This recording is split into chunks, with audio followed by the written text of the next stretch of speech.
stops, no one knows. We're going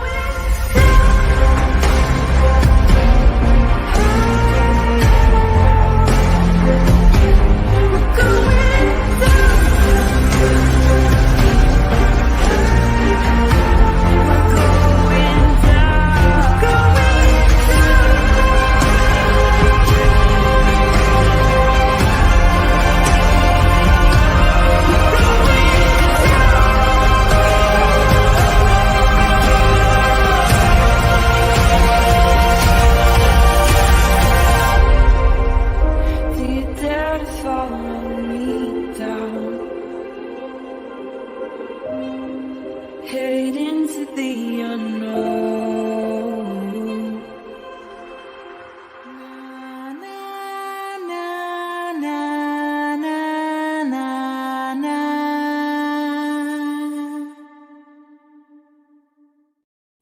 Hi, everybody. Happy Tuesday. Oh, shoot. My light's not on. Hold on. Let me turn my light on. There we go. Can't go without the pink tea. Hi, guys. Welcome back to Criminality, or welcome to Criminality if this is your first time here. Thank you guys for being here. I think most everybody has heard the news of what happened yesterday in the John O'Keefe, the case against Karen Reed. And so I'm just here to kind of give my opinions and my thoughts and my insights. And I pulled up some clips that I think are good for the entirety of everything that happened yesterday. Sorry, I wasn't able to go live yesterday. I had a lot of, you have those days where you literally just have to like catch up on like phone calls and paperwork and just shit that just has to get done, like the grown-up stuff. I hate those days, but I had to have one because there's just too much stuff for the kids that needed paperwork and phone calls and crap. So I was going to go live last night, and then I was like, I'm fucking tired after all the calls. So I cried for you to go live on Twitter yesterday. Oh, I'm so sorry. So I was just done. And then for 2 days, and I was going to see if you guys are interested in watching it, I did put together a video of mine and my daughter's trip to New York and Philly, and it's a pretty decent sized video. So I didn't know if you guys would be interested in watching her. I will put it up probably as a members video so that you guys can see it. I can't play it for you here because there's some music on it that is copywritten, and YouTube gets really pissed off about that. But other than that, I'm going to say hi to everybody in chat, and we're going to get started. We'll start talking about all the things that unfolded yesterday when it came to Judge Bev calling a mistrial, to Proctor being rehomed, as I put in the title, because it's just like that's what they do in Canton. We just rehome the ones that we don't want around anymore. You make a mistake, you're out, you're rehomed. You get to go somewhere else. So I'm going to say hi to you guys, and then we'll get into it. So, hi, Shannon's Copper. Hi, Melly. Oh, you guys are from ATS's chat. Oh, thank you guys for being here. I got to watch hers on replay. Hi, Shay Bonet. Good to see you. Deets. Hi, Deets. Shay, where you been, love? Hi, Travis. Travis, I actually have a question for you, and I meant to ask you before I did this live, so I'm glad that you're here. I'm going to say hi to everybody, and then I'll ask you. So, hi, Susan. TB compared the Proctor thing to the Catholic Church moving priests around. Kind of. Yeah, I could see that. I miss your face. Love the trip photos. Thank you. Yeah, Deets is about to rehome her hubby. Hi, DB. Hi, True Crime Fangirl. Hi, Malicious Intent. What's up, Hammy? And Melly. Hi, Autism Mom of Tio. Came from ATS's too. Welcome to all the ATS peeps. Hi, Heather. Heather. Hi, Withal. Hi, Susie Q. Missy Lee. Hi, Sarah. You literally have the best opening song. Thank you. Tony, you brush your teeth to me? Or just the song? I mean, I'm all for having your teeth clean. So I'm a big teeth person. Hi, Odie Doty, just popping in, still working, so I'll catch it on replay. But Proctor rehomed is killing me.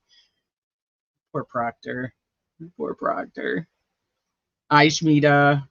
Hi, Joanna. All right, let me go down here. See what I missed. Hey, Journey takes a trip. What's up, Tony? Hi, Ramblin'. BG OG's in the house. I recommended you. You're so sweet. I recommend you. You're the bestest. Okay. So let me see. I pulled up all kinds of stuff for us to go over. Teeth and the eyes are one of the first things we notice about people. Me too. That's exactly it. I typically watch people's mouth when they talk, and if their mouth is a mess, I'll go to the eyes, and then if the eyes are a mess, I'm like, I can't look at you and you. So mean, so bad. Hi, Wanderer. I had to delete my Twitter after the verdict. The anti-Karen peeps made me crazy. Just avoid it. Don't delete it. Don't delete it. Hey, Crafty Chris. Hey, Kerry. I'll try my best. I know you'll know the answer, so I'm not even worried about it. What's up, Judy? Strictly Chaos. What's up? Or Proctor said no one ever. His wife probably did.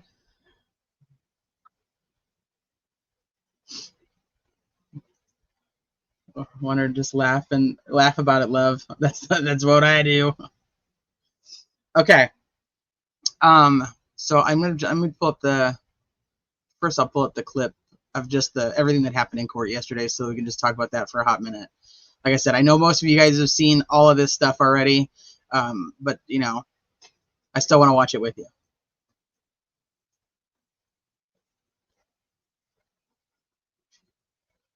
Did you see the reporter who caught him outside? Yeah, I have that one too. All right, so then you know what I'll do also? I'll do that later. If you guys want to watch that video that I put together. All right, let's share this.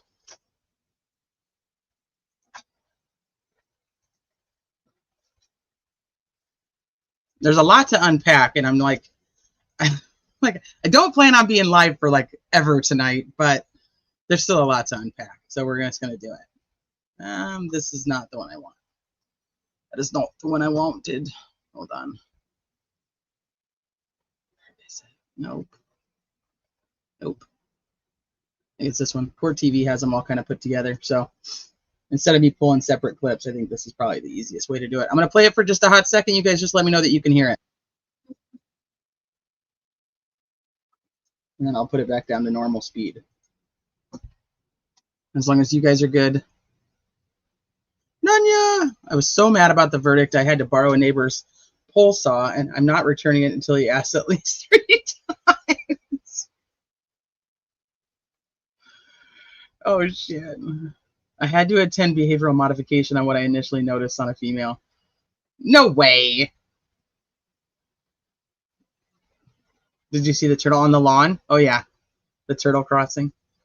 You guys probably didn't even hear it because I didn't even add it to the stage. No wonder nobody's fucking answering me. So dumb. Dumb, dumb, dumb. Okay.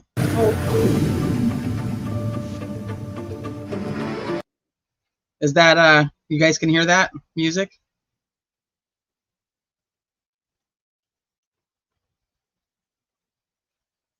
Okay, so the new Eminem music is freaking dope. So just FYI. Great audio. Okay, perfect. All right. So this is just a quick recap of yesterday. So, Mr. Lally, I'd like to hear from the Commonwealth first about due and thorough deliberations. I'm sorry, I didn't hear the last one. I'd like to hear from the Commonwealth first about your view on whether the jury has conducted due and thorough deliberations. Your Honor, while I understand that they have been at this for a while, I would submit that they have not, and I would ask the court not to make such a finding.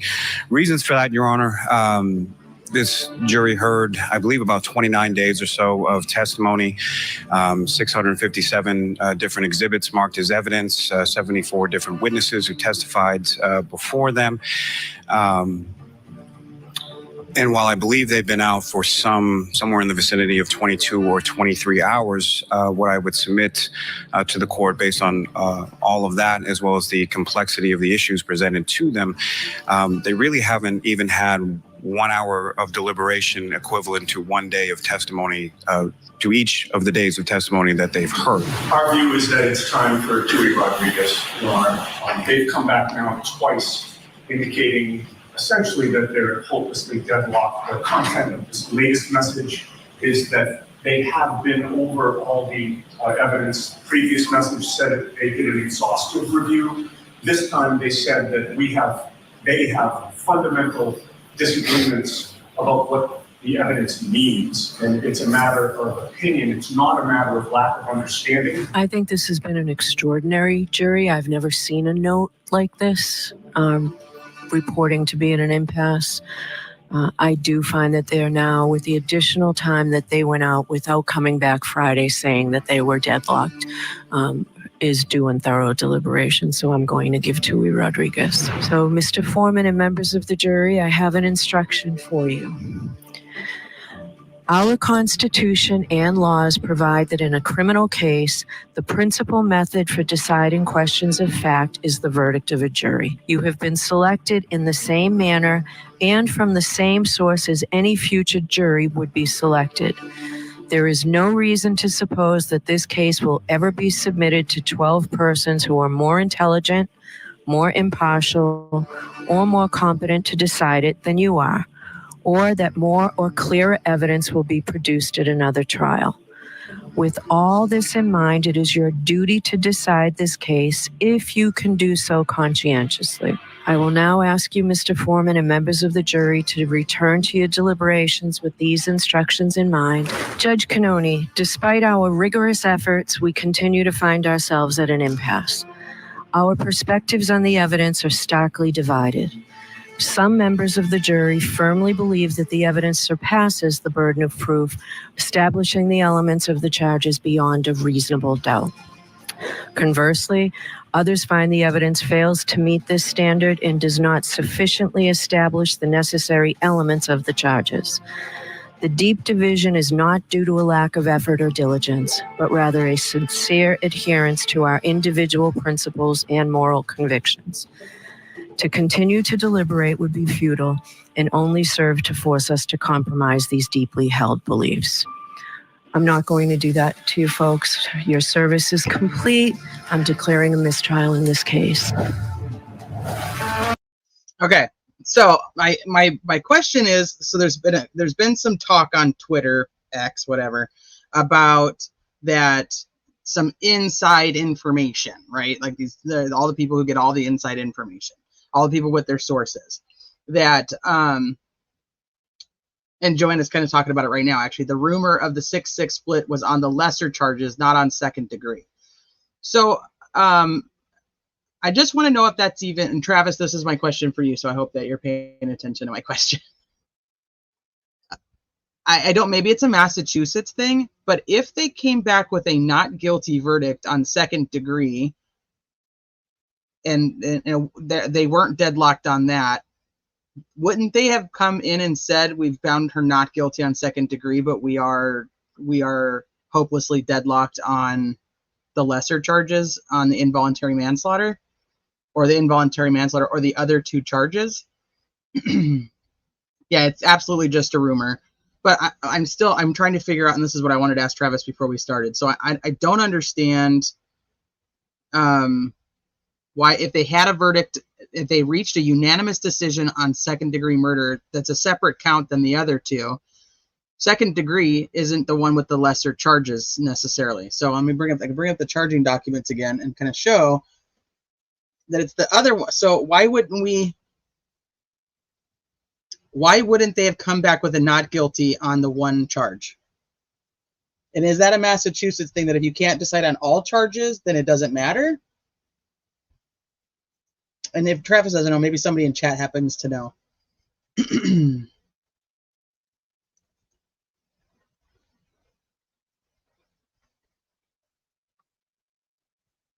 The rumor is, hey Ariel, the rumor is that the note on Thursday or Friday said they agreed to acquit on second degree. We have to be careful after Grant came out and said it's 10-2, and it was proven that he stole that from something someone said about another trial a long time ago.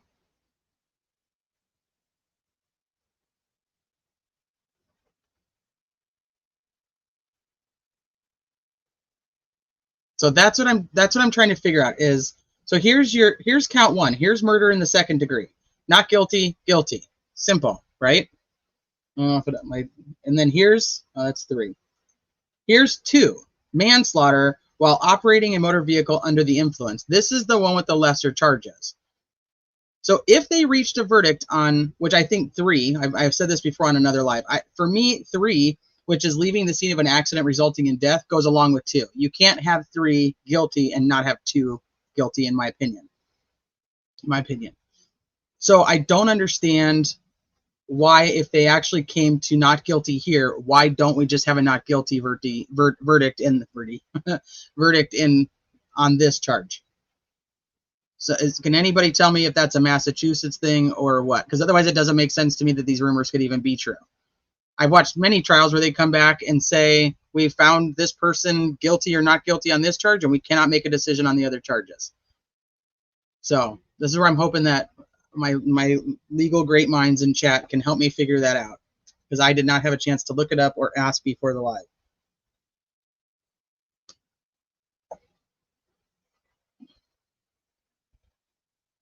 "10-2 is debunked and came from the cops fans." I don't know where you got the info, but Young Jerks read a message or something on his live last night, right at the end of the stream about it.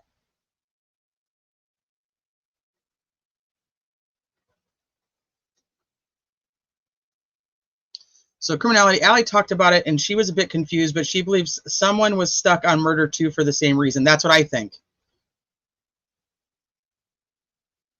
You answered it above, Travis? Okay, let me see. I didn't hear any note that was just played, and there wasn't remotely close to they were unanimous on murder 2. Travis answered above. I know I have lived it. Let me see.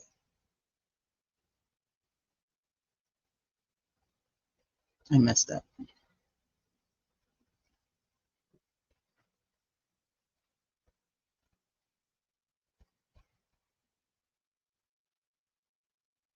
I don't see it. That's not your answer, right?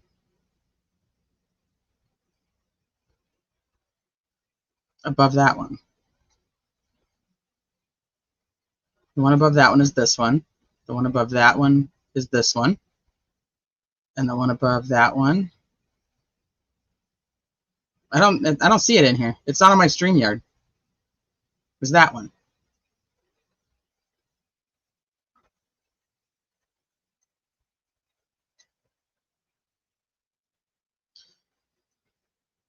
So basically all we have are, shit, stupid pop-up. Get out of here. Tell me that we have a heat advisory. Hi, Hard Candy. Okay, so basically all we have are rumors until a juror decides to speak out. Yes. Double jeopardy, I'm talking about if they were to hang on the rest of the charges, would they still be able to refile and take this to trial again after she has already been found not guilty? So that's typically what it should be. It should, if she's found, if they actually came to a unanimous decision on count 1, which is murder in the 2nd degree, and they all said not guilty of that, then that charge should be gone. They shouldn't even be able to retry her on that. So I cannot imagine, unless it's, like I said, unless it's some weird Massachusetts thing that I don't understand, they had to have been split on everything. Hi, Kel. This will make you sick, but all the news orgs lower version are offering the jurors money for interviews as we speak. Of course they are. Hey, Sleuthy. DB. So, and the weird thing is that the judge has actually ruled that the jurors' names, the list of the jurors' names would not actually be able to come out. And they're still going to dig and try to find them. I mean, that's just what they're going to do. And then the reporters that are in the courtroom are going to be able to recognize the people. They're going to know who they are. They may not know their names, but they're going to know who they are. And it's not like it's that big. They're going to be able to figure it out. Give them the money. Let's hear the shit. Oh, crap. Hi, Sleuthy's here. Hi, Steph. I need someone to clip together all the epic moments of this trial. Oh, gosh. Okay. I'm looking for Travis's. She won't have to wait too long to start hearing from them. We won't have to wait too long to start hearing from them as soon as one comes out. Well, the first one to come out is going to be the one that's going to make the most money. Okay, I had a trial exactly like this 2 years ago for an officer charged with murder and lesser included manslaughter. They came back not guilty on murder, hung on manslaughter. Murder is out of state, wants to retry. This is all STS. Oh, thank you, Truth and Transparency. I shared your video, made a video about it. I noticed you did Kerry Roberts. I will help share that one tomorrow and then do a back-to-back. A great job. Thank you. And Sleuthie got them from evidence, and then I transcribed them so that we could have them with what we can actually hear. So you're very welcome, and thank you for sharing them. They would have been able to check not guilty for second degree and leave the lessers blank if they included the not guilty box.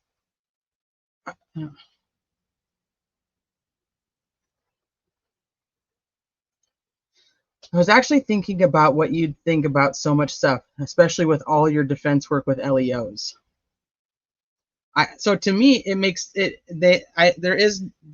we would know that she was not guilty on this charge, right? Is anybody in disagreement with that? Like, is there anything what's telling us that that she wouldn't have read a verdict on one charge?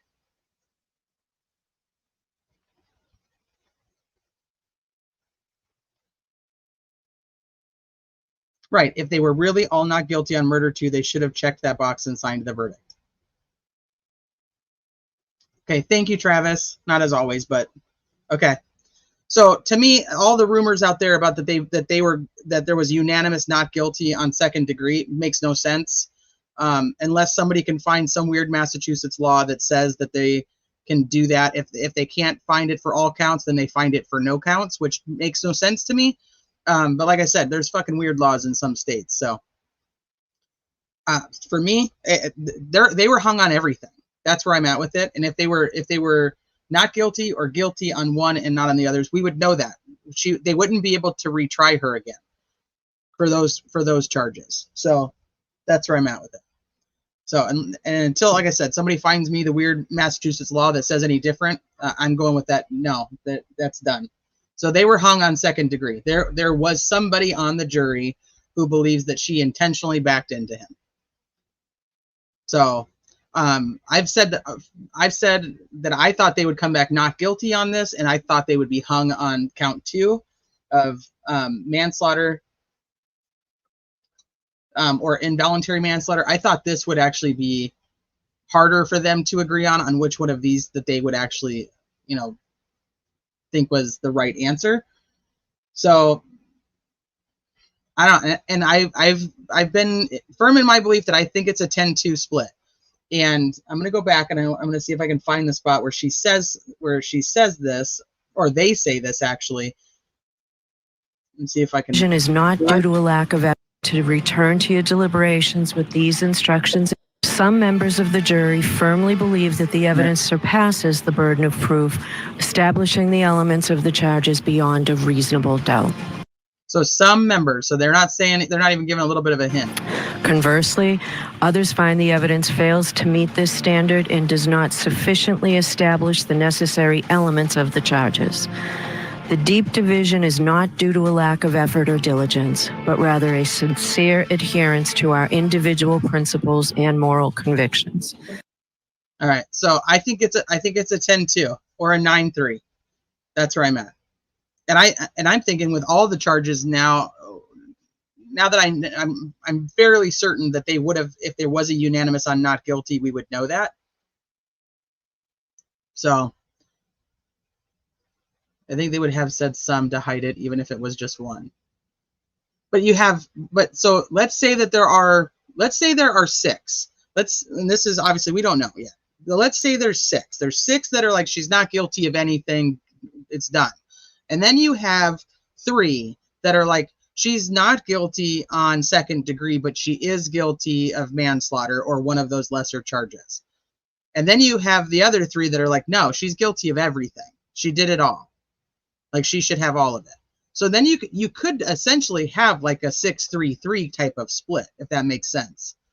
So we may be simplifying it just for our own sake of like a 10-2, but it could be more detailed than that. There could be some that are like not guilty, some that are like, nope, she's guilty on the second count, and some that are like, nope, she's guilty of everything.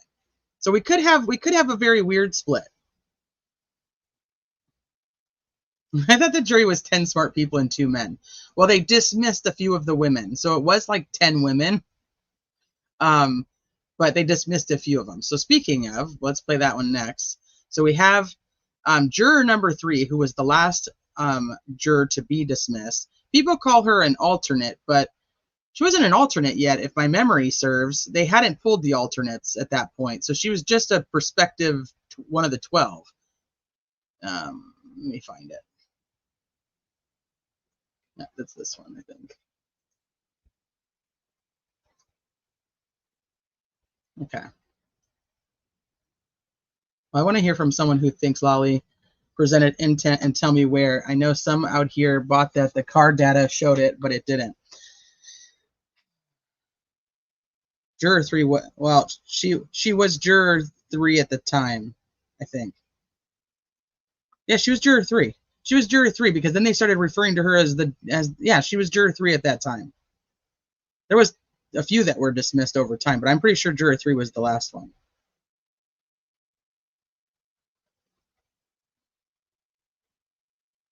All right.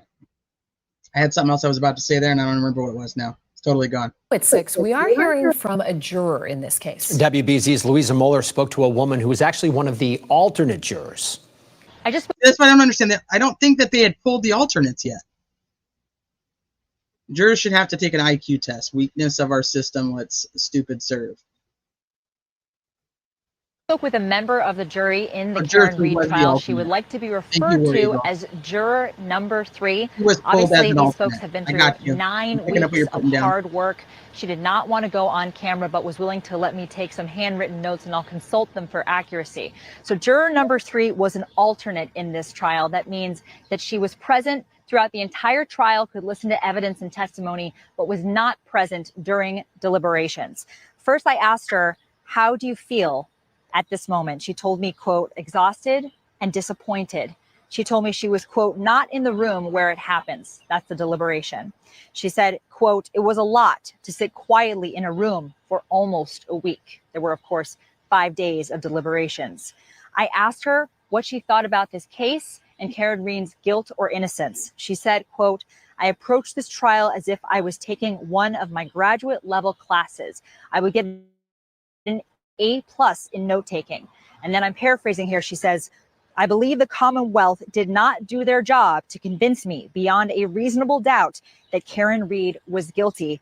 Paraphrasing again, no one saw exactly what happened. She told me that watching both families throughout this process was painful and tragic. And then I asked her about Trooper Michael Proctor's testimony and his explosive and inappropriate texts about Karen Reed. She said his testimony would not have, even if it were not included in this case, she still believes that there would not have been enough evidence to convict Reed. As for the trial and the jurors, she says it was a lovely group of people. We celebrated birthdays. We even did puzzles together. Now, you've heard from my colleague, Christina Rex, and from legal experts that a jury is supposed to be representative of the public. And of course, if you talk to any member of the public, there's lots of differing opinions about this case. So there will certainly be more information from jury members and everyone else in the coming days. In Norfolk County, Louisa Moeller, WBZ News. Really? Okay, so she essentially, so let me correct my error really quick. So juror 3 was the alternate that was pulled. So she was technically one of the last ones dismissed because she did get pulled as an alternate. Okay, so my confusion, number 4 was the one that got removed last. So I apologize for that. But so juror number 3 is essentially stating that she would have voted not guilty, that this Commonwealth did not prove their case. Once you do a puzzle with someone, you're basically bonded for life. It's true. We celebrated a birthday and we did a puzzle. That's it. That's it. We're done. Well, I'm sure they had plenty of time back there to do things like that because they get, sent back and then they get brought back in.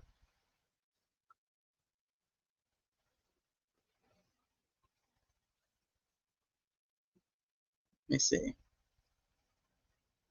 I've been curious about what each juror did for a living, but didn't know if that info was ever released. No, there has been a rumor that there was a lawyer on there and that there was a police officer on there, which is, it's very interesting, a retired police officer. I mean, I know that, like, for my dad, when he would get called for jury duty, all he did was say he was a cop, and they told him you're excused. Like, they didn't want him. So, and that was while he was active and while he was retired. They never wanted it. They were like, no, thank you. Have a good day. The most important part of a trial is the jury selection. T, go early to Delphi and be the one who covers that. Job, education, LE, age, gender. Travis, I don't know if I can. I have my ticket for Delphi. It's obviously changeable because I had to change it from May, but I have it for like the 3rd week. Do we know how many pieces the puzzle was? That might be the IQ test. They're like, here, put a puzzle in there. Let's see if these people can put one together. I've heard a lawyer, a nurse, and an engineer. I haven't heard the other two. I just heard the retired Ellie and the engineer. Not the engineer. Oh my gosh. Retired Ellie and the lawyer. Okay. So then we get the mistrial, and then we get a statement. It says, following the mistrial in Commonwealth versus Karen Reed, the Massachusetts State Police would like to offer our condolences again to the family of Boston police officer John O'Keefe. We cannot imagine the way in which this result has heightened the O'Keefe family's immeasurable grief, heartache, and sense of loss. John lived a life of honorable service both to the city of Boston and the children entrusted to his care after the unexpected death of his sister and brother-in-law. We will remember him.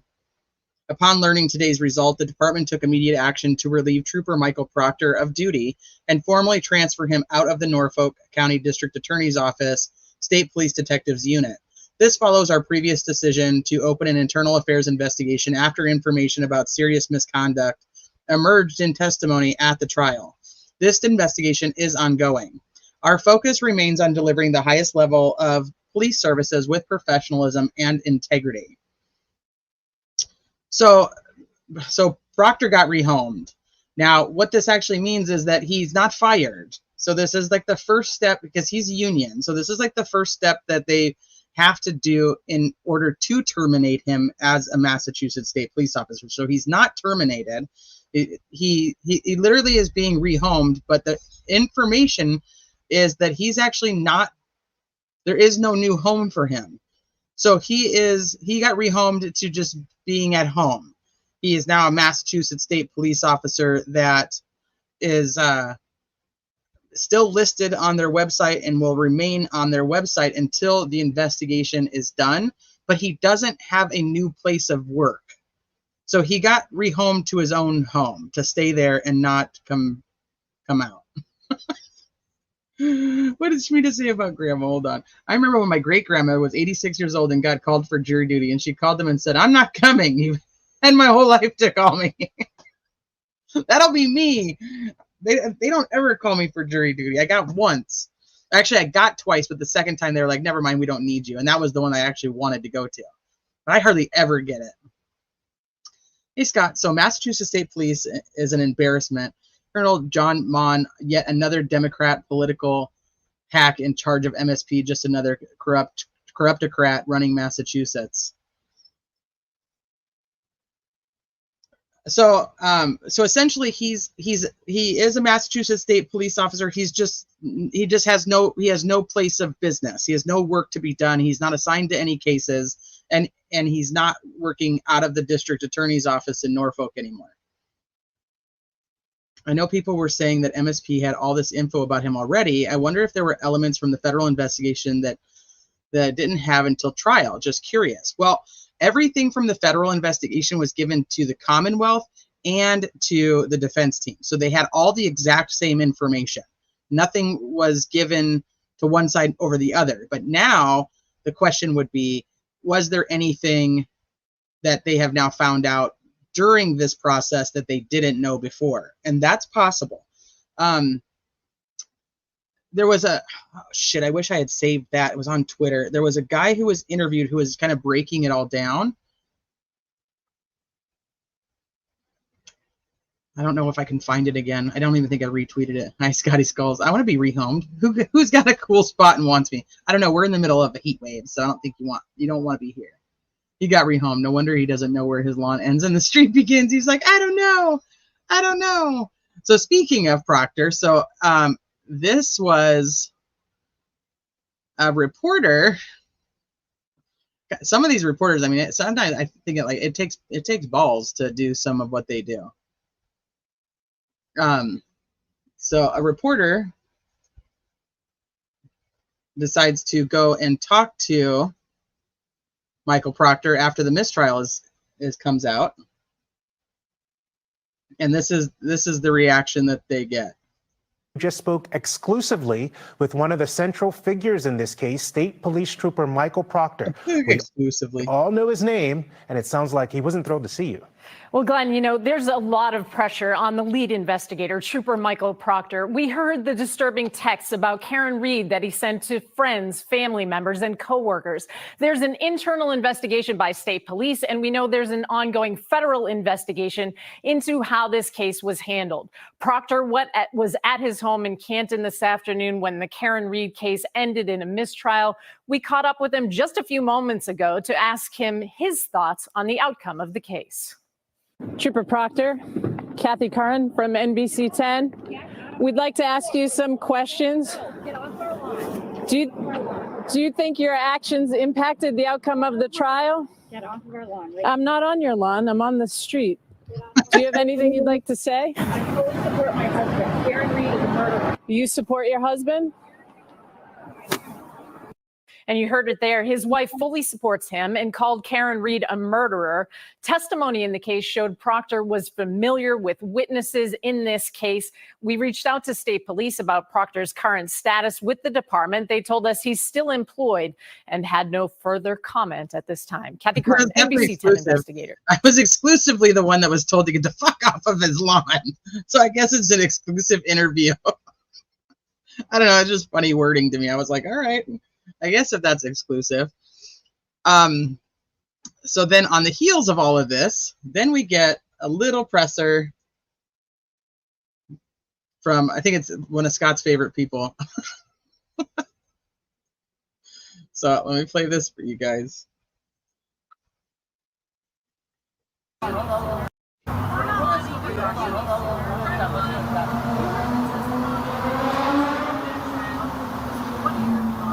That would be me. Yeah, I think I've been very clear, and I want to remain very clear. Misconduct in any way, shape, or form of the Massachusetts State Police will not be tolerated. I think I've said that I condemn those comments in the strongest terms possible. They are not reflective of the Massachusetts State Police. That's not where we want to be as an organization. And I believe that we will certainly continue to monitor that and as we are moving through the process of our internal affairs investigation. Again, due process, we are evaluating that, looking at it. We're going to continue to investigate it. We have, as you know, initiated an internal affairs investigation early on in this process. Part of that is to monitor the case that was ongoing. We wanted to make sure we had all the information available to us through the trial process. I also want to point out that that trial process currently is unresolved, and we have an open internal affairs investigation. So I'm not really in a place where I'm going to comment on that any further. I think it makes sense. I know people are like, why didn't they already do this? Because they already had this info. But I think it makes sense that they waited until a verdict came out. But now that all the information is extremely public, they have no choice. They cannot wait again for another trial, if there even is going to be another one, which I know that the Commonwealth already made a statement that they do plan to retry. But I firmly have said this from the time that we were even talking about a mistrial was they're immediately going to come out and say they're going to retry because the public is going to want justice for John O'Keefe. The problem is going to be that they didn't actually state that they were going to actually review the evidence, that they were going to look at the testimonies, they were going to, go back over the case, and then they were going to make a decision about what they were going to do. It was like, nope, we're going to do it.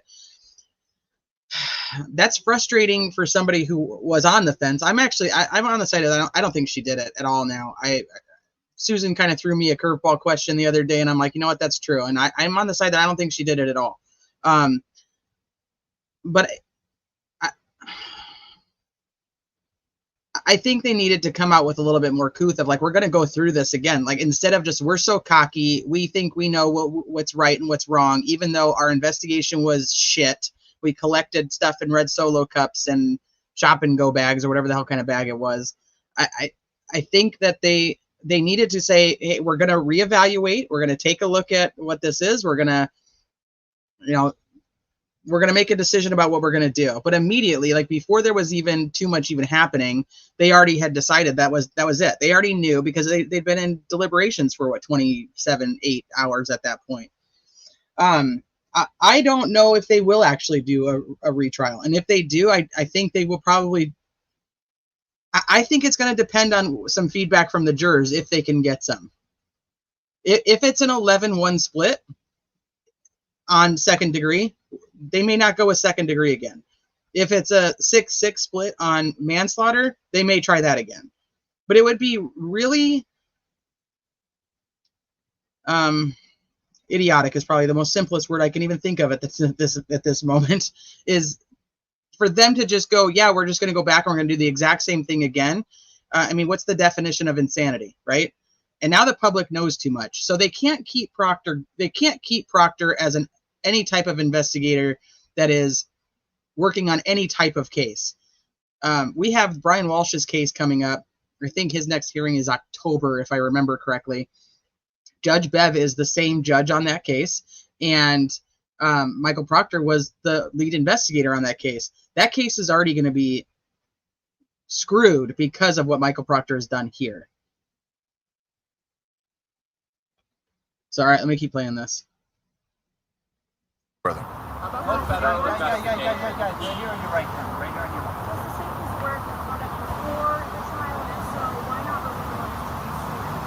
I will say very generally that we monitored the criminal trial in an effort to get as much information as possible, as it may or may not reflect on members of the Massachusetts State Police and their conduct. And we wanted to make sure we had all of that before we made a decision. We also wanted to respect the trial process, and we want to be mindful of the ongoing internal affairs investigation. Hold on, we'll go to Todd and then Mary. So, you spoke about policies and procedures. What changes have been made or will be made to ensure that something like this doesn't happen again? Yeah, we're going to continue to look at this, and we are hyper-focused on that right now. We have been in a process for the past 16 months of evaluating places for improvement. We are very mindful that there are always improvements to be made on the Massachusetts State Police. We have drilled down and concentrated our efforts on 6 general areas, all that are reflective of what we do on a daily basis and how we are perceived in the public eye. We want to continue to make sure that we can provide the services to the public that they demand and deserve. Those areas where we're concentrating most of our efforts now are, I could break them down and say that in no particular order, community trust, legitimacy, and engagement, diversity, culture as a standalone issue for the Mass State Police, examining that both externally and internally, training, leadership and wellness, and media and public relations. Those are the areas that we're focusing on, have been focusing on for the past 16 months. Okay, so Susan asked, criminality, do you think that the Proctor thing throws a curveball and they know every one of those witnesses will be confronted from statements from this time? Do I think it throws a curveball in a retrial? No, what I believe, and this is, once again, I'm just some chick on YouTube, so you can take it or leave it. What I believe is that Proctor, they did not want to call Proctor. They ended up not having much of a choice. So if they chose to retry this, no matter what the charge is, they're going to have to do a better job of getting the evidence in without calling Proctor. But in saying that, the defense will still have Proctor on their witness list. I think that they waited until the trial was over. I think they already knew this was going to happen. I think Proctor already knew this was going to happen.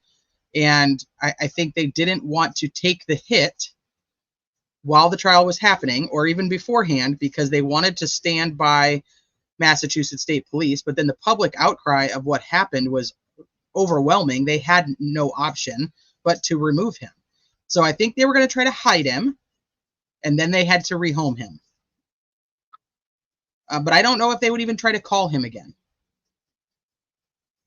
That's my opinion. I think the CW is wasting their time and the taxpayers' money if they try this again. I agree with you. Hey, True, I just sent you a video article from a Boston news source saying he got reassigned to the void. Yes, he did. He has no new home. He's done. He has no place to go. So after the internal affairs investigation is over, Then they can decide if they're going to bring him back or if they are going to terminate him. So, but this is the first step that they have to do. But yeah, he's still a Massachusetts State Police officer. So him being transferred, he literally he's transferred into oblivion. He has no place to work.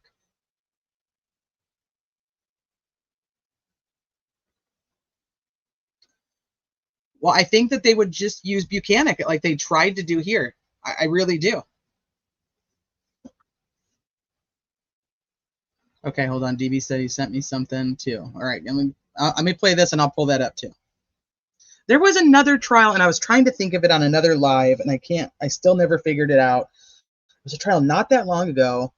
I almost want to say it was Letitia Stout's trial, but somebody else said it was Murdoch's, that they did not call the lead investigator. They did not call, the lead investigator never testified. But I don't remember which one it was now. Yeah, he's in Vermont. Hey, East Coast Beauty.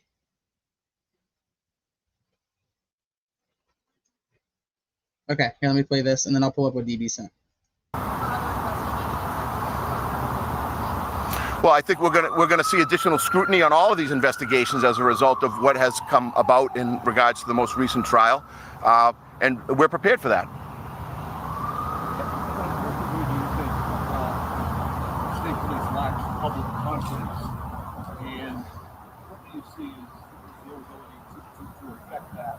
And related to that, what has the governor told you her expectations are for the agency?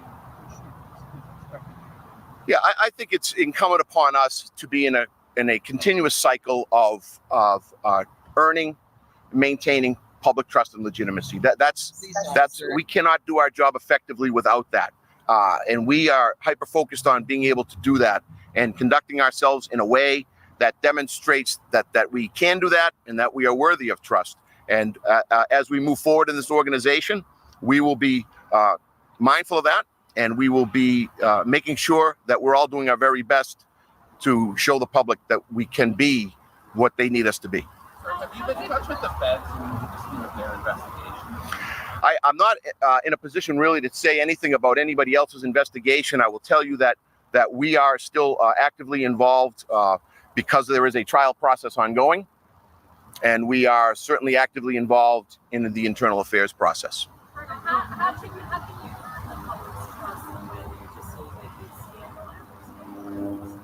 Yeah, well, we have to take this head on. We have to be accountable to ourselves, to each other, to the residents and visitors to the Commonwealth.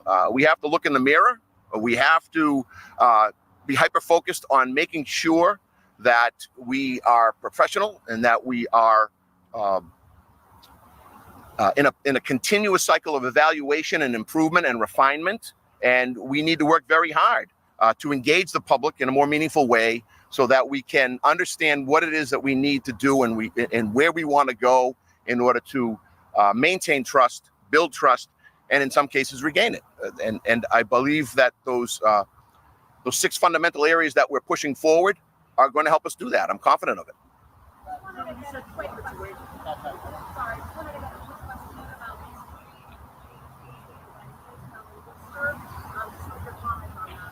Yeah, I know we were involved in that in a variety of ways.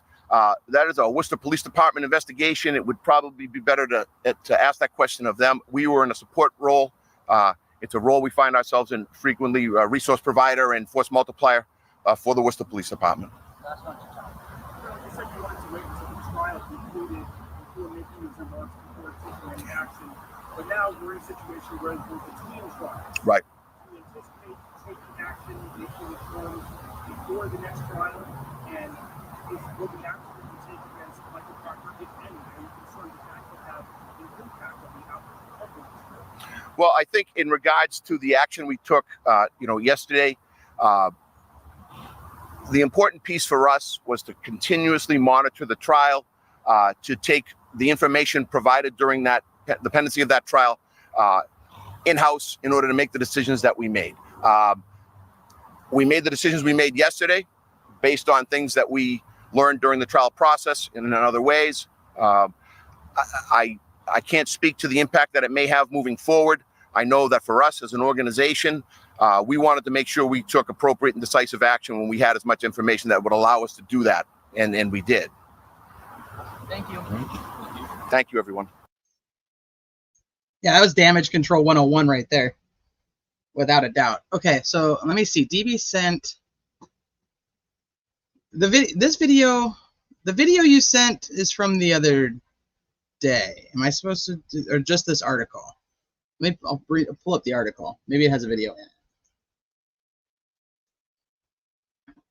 That's a fine tie. Hey, sunshine and roses. And now I want 1/8 of a donut. I like to think of it as a piece of pie.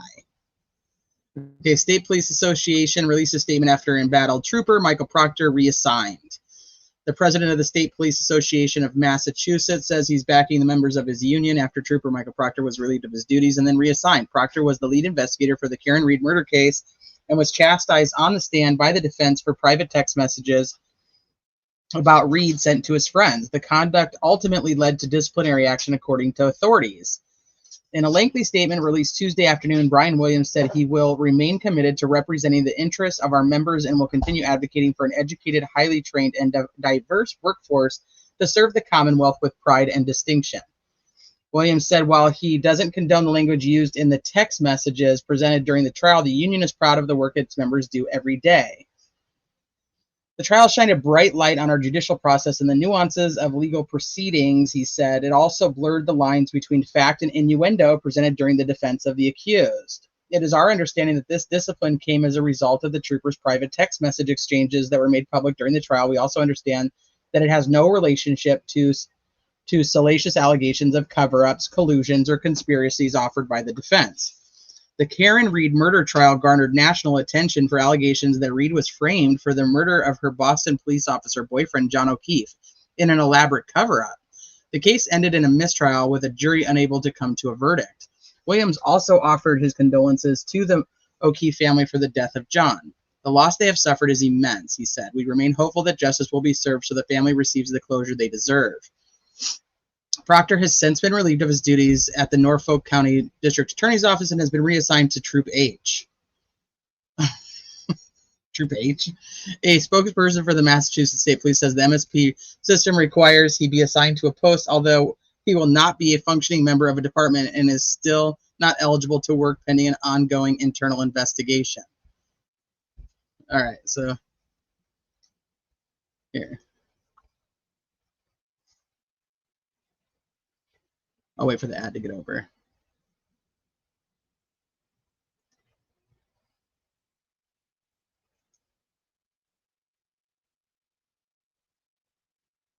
That's not what I want. That's not what I want.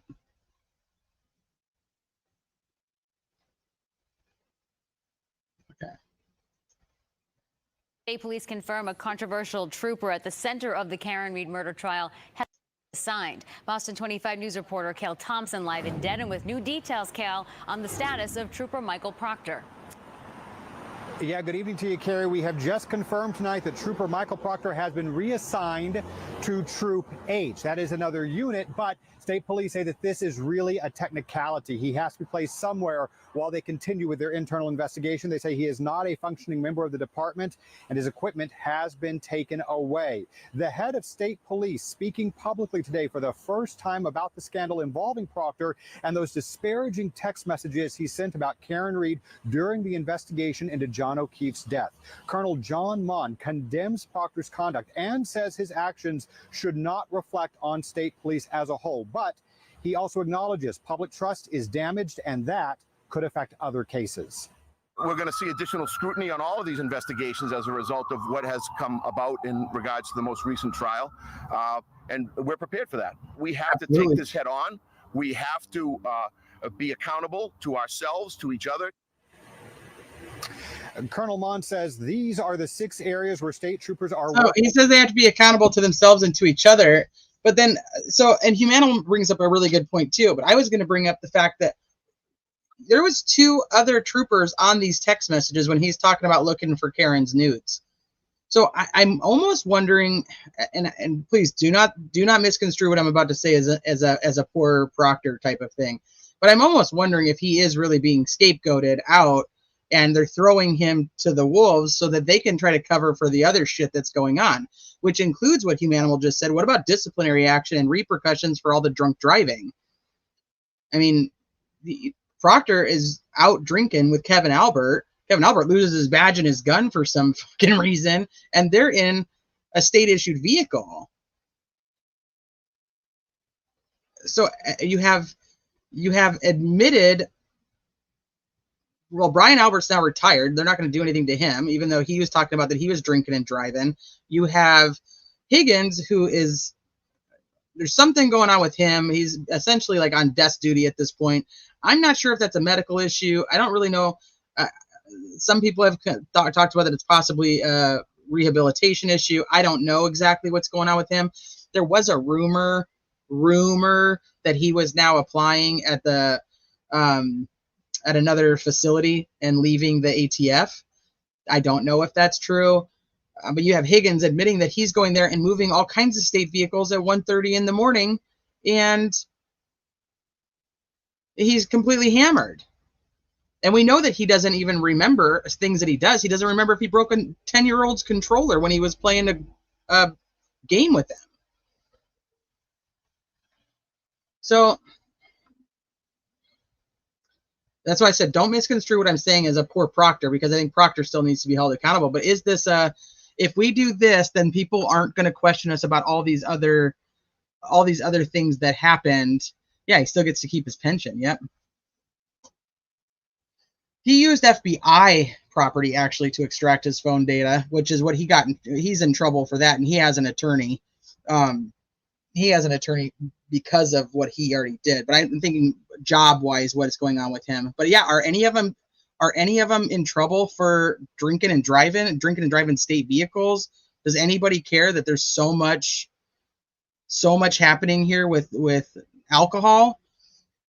And not to like to throw any shade at a victim's family, because I don't want to do that either. But we also, we have Paul O'Keefe, who has an OUI. We have Brian Albert, not Brian Albert. You have Chris Albert, who was in an accident, like in 1994, 96, something along those lines, killing a man. You have the other Albert brother that got in the accident and drove, and got in the accident and drove back to the Albert residence when he was younger. Tim, I think his name is. And they don't even bother to give him a DUI. So I'm like, what? So is this just gonna like all be swept under the rug? Like nobody's gonna care about all these other infractions because of the fact that now, look, we've got rid of the bad guy. And I get what he did was actually it's disgusting. I get that. But if they're using the text messages as their only means of an internal affairs investigation, I struggle with that simply because I am starting to think like he is going to be scapegoating. He is the scapegoat so that all these other guys can skirt. And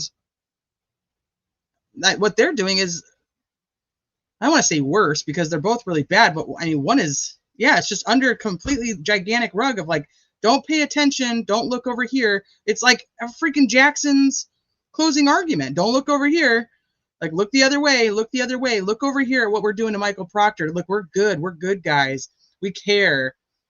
But we have Buchanan and I don't remember what the other one's name is now, that were also on the text messages that were like having a good old time with the fact that he was looking up Karen Reed's nudes. Even if he wasn't, even if it's just a joke, it's absolutely an inappropriate joke. So is anybody else held accountable for any of this? Or are we just supposed to look at Proctor? I don't think Higgins will be getting a date anytime in the near future. You never know, man. Some women get crazy. They like the quote unquote bad boys. Not only is he going to be the sole scapegoat, he's going to also be the smoke and mirrors for everything else outside of the Karen Reed trial that they're trying to hide. Exactly. They're denying the real problem. 100%. I'm convinced they all have major dirt on each other, so they're forced to cover for each other. Probably. No wonder the FBI is like, what the hell is going on here? I mean, the FBI isn't investigating because Michael Proctor said mean things about Karen in text messages to friends. Let's be real. With the massive FBI bribery investigation earlier this year, everything that comes out in this case and the mistrust is going to be interesting to see how this all plays out. And I also think that, personally, my opinion, I think that Lolly, Commonwealth, Morrissey are going to want the trial to happen before the FBI investigation is complete.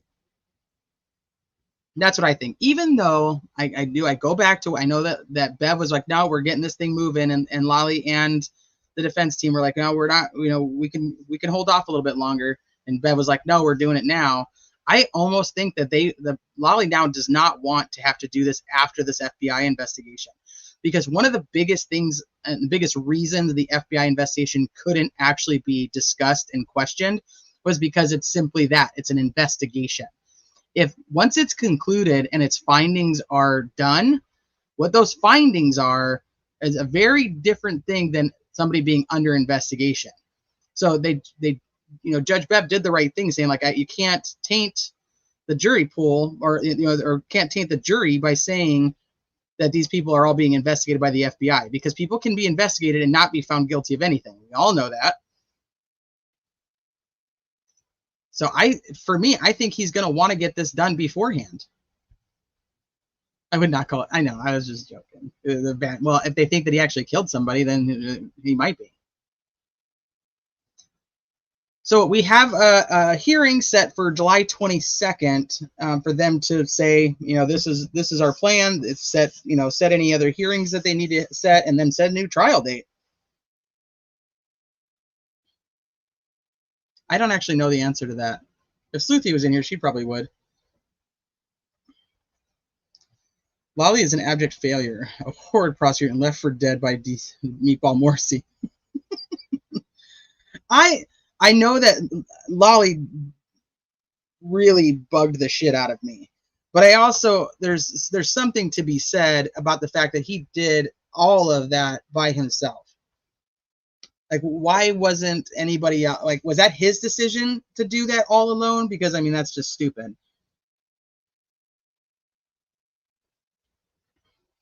I've learned a lot. Hey, hi everyone. I probably missed most of your life. No, you haven't. We've only been live like an hour. We're good. So, generational corruption, and that's I think why the FBI has to be there and say, hey, like this is what needs to actually be changed. But like I said, once that investigation is concluded, that can all come in. That's all going to be evidence. Yeah, Judge Bev is the judge for that. I think he has a hearing in October. I'm not 100% if my memory is right. I read Walsh's in October. I don't know if I don't think it's trial. I think it's just a hearing in October. He had a second chair, he just never let her talk. Yeah, but that's what I'm wondering. Was that his choice, or was that an order? I felt bad for him being overwhelmed and being out-lawyered right up until the inverted video, and then more happened after that. I don't even know if he ever watched that video, Susan. And so those are things that we also have to think about if we do end up with another trial, is now everybody knows the video's inverted. So do they have to, that was a huge win for the defense in this trial. They won't have that again. I am. Okay, thank you, Wire Loving Dog.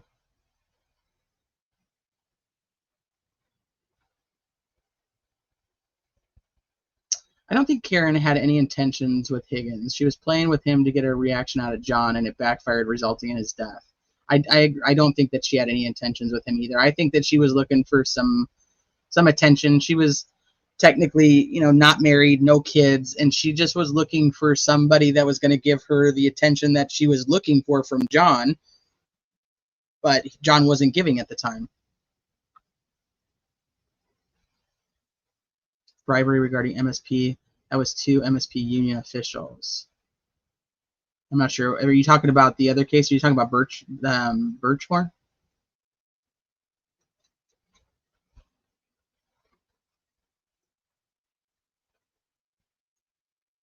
There's no way that Lolly wins after that picture of him smoking came out. He was completely out-lawyered. Which then, let's pull that up, because there's actually a little part of this that I found quite interesting too. So this is right after the mistrial and was declared, and the attorneys and Karen Reed are coming out. This isn't that clip. Hold on. Actually, let me get rid of this one real quick because I want to show this one in a minute.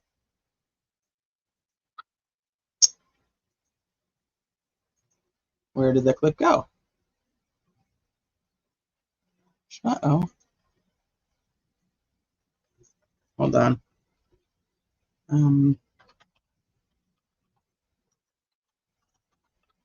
1 second, guys. Sorry.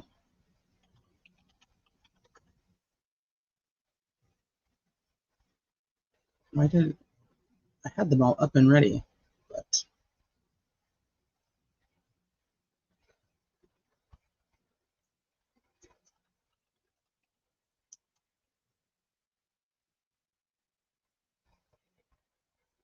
I lost this one.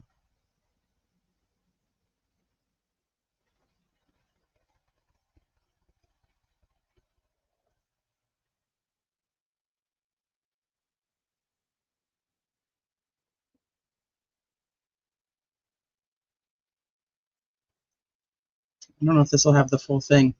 Defense attorney Alan Jackson addressing the media on the steps of the courthouse. Folks, this is what it looks like when you bring false charges against an innocent person. The Commonwealth did their worst. They brought the weight of the state based on spurious charges, based on compromised investigation and investigators and compromised witnesses. This is what it looks like. And guess what? They failed. They failed miserably, and they'll continue to fail. In a statement, the Norfolk County District Attorney's Office thanked the O'Keefe family for their commitment and... I had that damn clip up. So anyway, so Jackson's talking. You guys have probably already seen it, so it doesn't matter if I play it. But so Jackson's talking, and then he's about to pass the mic over to Yannetti. And somebody in the crowd asked Jackson if he's coming back. If, like, he's going to be here, if he's going to continue to stay on. Well, he's already walking away from the mic, so I don't think he was going to, like, go back and cut off Yannetti. But I wondered what that meant, because it seemed to me that they were talking about, like, the hearing on the 22nd and before they left the courtroom. And Jackson's talking about how he actually will be in court in LA. And so I don't know if he's going to be there on Zoom or how that ended up. But I did find it interesting. I don't know why he wouldn't stay on. I mean, he believes that she is factually innocent. I can't imagine that he's going to walk away and leave it that way. Lana had a very good point about Jen's 9 o'clock call to Link that morning. She had to ask for his number, supposedly, and the call lasted 13 seconds to have him come over, but she didn't know him. Yeah, well, 13-second calls. Isn't that interesting how much can happen in 13 seconds of a call? Don't know why she's smiling. So that brings me to another thing I wonder about the jurors is, and yes, they have rules of what they're supposed to be looking at and what they're supposed to put into their decision making on when they're determining whether somebody is guilty or not guilty. But there are things that happen in your subconscious that will ultimately change the way that your thinking happens. Like, it's just how life is, as you're a human being.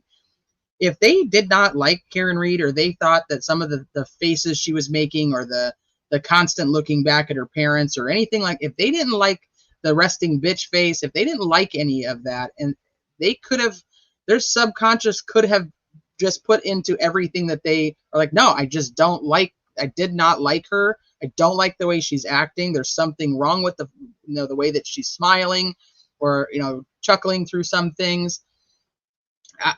It happens. I mean, we had jurors that came out after Casey Anthony that, when asked, like, one of the reasons they voted her not guilty was because they didn't like the prosecutor. So it happens. As much as that's not supposed to be a part of what their thought process is. Luke, it could have been the outfits. They could have just not liked her demeanor. They could have not liked Alan Jackson. We talked about that from the beginning. Of Alan Jackson's an outsider. He's coming in, and from LA. He's definitely an LA lawyer. He doesn't understand Massachusetts like somebody who, like a Yannetti who's lived there. They could not like Jackson, We won't know any of those things until a juror actually decides to tell us. It needs to be more extensive with personal biases. But I don't even know, some people don't even know they have them. People are like, I'm not biased. And it's like your subconscious will make you biased in ways that you don't even know. So, yeah, they may not have liked the pirouette. Where can they find a jury anywhere that hasn't heard of this case? So they don't need one that hasn't heard of it. They need one that no matter what they have heard, even if it's just in passing or just some news things or something along those lines, that can still make a decision based on the evidence that is presented to them at the trial that they are the jury for. So they can hear of the case. They just can't be like us. They're not going to let us on the jury. So they're probably going to, part of the questioning will probably be, did you watch the Karen Reed trial? It was live streamed. Did you watch it?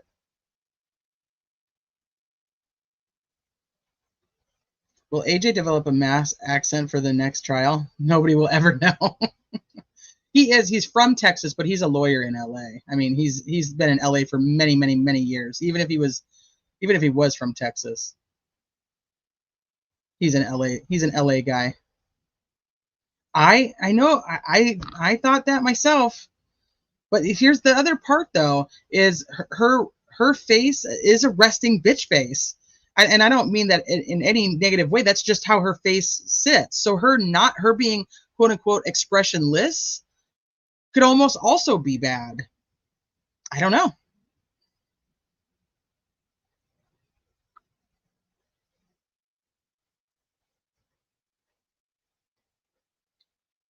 I think that the defense team itself is taking this as a win. Even though it's not the win that they wanted, it's still what they think is a win.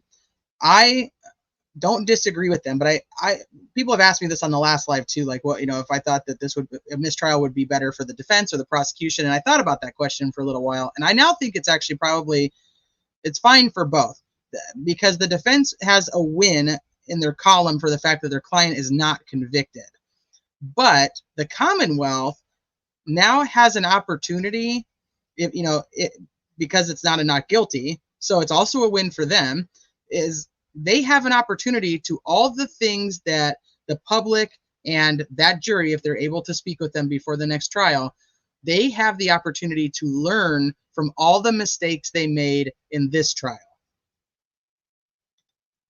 And that's a big deal too. Jackson's a Pepperdine guy. I think that she was so overwhelmed with the truth finally coming out and things coming to light that the public didn't necessarily know before. Like, even if you look at her buffer zone, she had massive amounts of support. That reality is Turtle Boy created a huge support system for Karen Reed.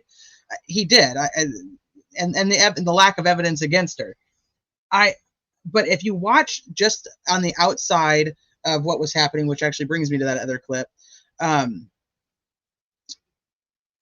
you can see the amount that grew. And of course it would get bigger because of the fact that the verdict was pending and so on and so forth. But the amount of support for Karen Reed grew immensely over the trial. People who'd never heard of the case, people who didn't follow the case, they made a decision, and they were like, we're going to get in on that. We believe she's innocent, and they came in and helped support in this buffer zone.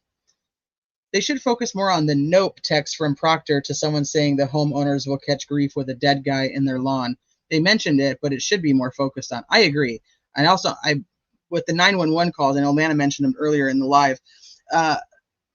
So, Sleuthy had gotten them from actual evidence, and so then I transcribed them. I put them both on the channel. We have the one from Kerry Roberts, and we have the one from Jen McCabe. And Jen McCabe says that they had just flipped him over.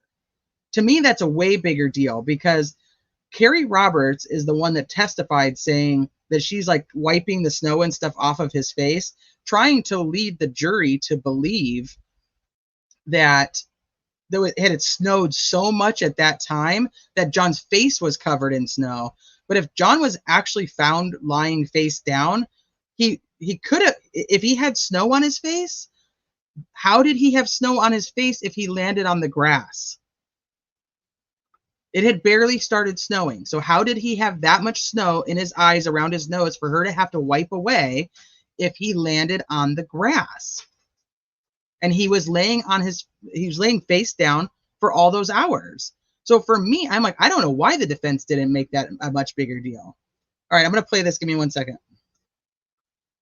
A smiling Karen Reed emerged from the courthouse today, moments after the declaration of a mistrial. The jury returned to the courtroom just after 2 p.m. and told the judge they were hopelessly deadlocked after 5 days of deliberations. The judge released them from duty. Your service is complete. I'm declaring a mistrial in this case.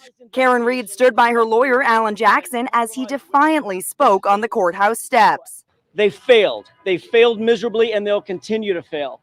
No matter how long it takes, no matter how long they keep trying, we will not stop fighting. Karen was charged with murdering her caught boyfriend, John O'Keefe, by mowing him down in a jealous rage. Her defense contends she was framed. His mother wiped away tears after the mistrial was declared. Court TV's Matt Johnson. That room was completely silent when Judge Cannoni declared it a mistrial, and then the supporters outside erupted in cheers, and you could hear it inside the courtroom. Karen's supporters jumped for joy in the rain upon hearing about the mistrial. I was celebrating. I was jumping up and down. Karen Reed is not completely out of the woods. Moments after the mistrial was declared, prosecutors said they intend to retry the case. But the mistrial is considered to be a victory for Karen Reed, at least for now. This was a lengthy trial, 9 weeks of testimony and 1 week deliberations. So that's what we can expect again. The jury deliberations were intense, with the panel returning twice, saying they could not reach a unanimous verdict. The feeling inside that jury room is probably very tense. I would assume there's people leaning back, folding their arms, and they've turned themselves away, and they just don't want anything to do with it. This man, known as the Turtle Boy, blogged regularly about the trial, and his postings have stirred up the massive support behind the former college professor. I'm happy for Karen Reed that she doesn't have to go to jail, or that many people on that jury clearly thought she was not guilty. His forthcoming book about the case is expected to be made into a movie. If you could pick, who would you have play Karen Reed? Blake Lively would be good. I think she would be good for that. I'll stick with the pop-up. Hate when those block what the actual footage is. Yeah, so Turtle Boy, one of the things he has said for a long time is that he does plan on writing a book. I mean, he's a blogger. That actually makes a lot of sense to write a book, as opposed to some other random people who write books. I'm just gonna leave that there. But he announced, I don't know what day it was, but he did announce that they are going to take his part in involvement in the Karen Reed case and essentially make like a documentary movie type thing about it. Wait, is he known as the Turtle Boy? All this time I thought he was just one of many Turtle Boys. He is the Turtle Boy. I think he's just Turtle Boy, but I don't know. So I have to ask a question about this because somebody in chat brought it up earlier. Somebody asked if I saw the turtle, and I saw the turtle in the Michael Proctor thing where it says like no turtle crossing, but somebody said something about a turtle at Turtle Boy's mom's house. I don't know anything about that. Can somebody fill me in on that? I don't know what that is. Better him than Coffin Death. I would not even read it. I'm random. I've written 2 books. Not on this case, you haven't. This isn't good news about a movie while this is pending. Right. I don't know how far into production they even are or when they would even be ready to come out. But I think that my opinion is it should be in the works and then not actually released until after another trial or the charges are actually dropped. Kerry Roberts was first detective on scene and already searching his phone. Yes, apparently a dead turtle was put on TV's mom's house lawn last night. You DM'd me? Oh, sorry, I was out running around. I haven't even checked hardly anything. Okay, they put a dead turtle on Turtle Boy's mom's house lawn, on her lawn. What? The documentary is about him going to trial on the felony charges. Okay. A large dead hanging turtle was found at his parents' house. Turtles are so cool. Did somebody kill the turtle? Was there any taillight pieces found there? Sorry. Bad joke. One of Turtle Boy's books is sold on Amazon. The dead hanging. That's horrendous. The poor turtle. I'm hoping it was. Is somebody going to do a necropsy?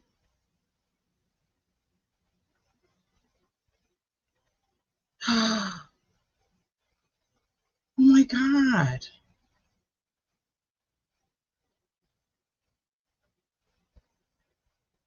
Someone killed a turtle, and that's disgusting. Oh my God.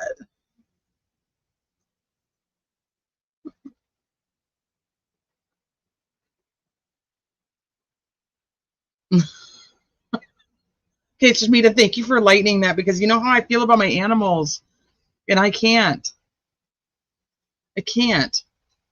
Okay, so when the turtle clan was outside of Proctor's house, the neighbor's kid did a lemonade stand. That kid probably made bank. The kid probably made bank, and that was back in the what they call it, the driving rally. I don't remember what he called it. He has a picture of the turtle? No, I don't want to see the turtle. The police are investigating the turtle. Oh man. Does anybody have any like freaking Ring cameras? Like, somebody needs some Ring cameras. Okay, so Travis says, here's the big question. Should the DA first bring Turtle Boy to trial before retrial of Karen Reed? They can call Karen Reed in Turtle Boy's trial. Ooh, that's a good question, Travis. Okay. Should the DA bring Turtle Boy to trial before the retrial of Karen Reed? All right, let's do a poll. Hold on, let me bring it up.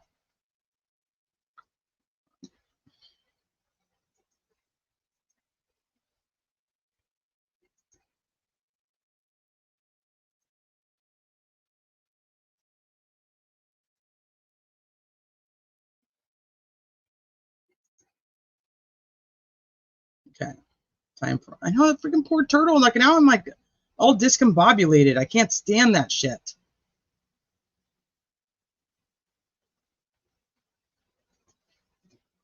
Should DA? Let me find Travis's question so I word it correctly. Bring TB to trial before the retrial of Karen Reed. I feel like a lot of the charges against Turtle Boy are only for the trial of Karen Reed. I don't know how much they're actually going to pursue if she was found guilty. Oh shit, I didn't include that, Tony. I didn't include it. It was too late before I saw your comment.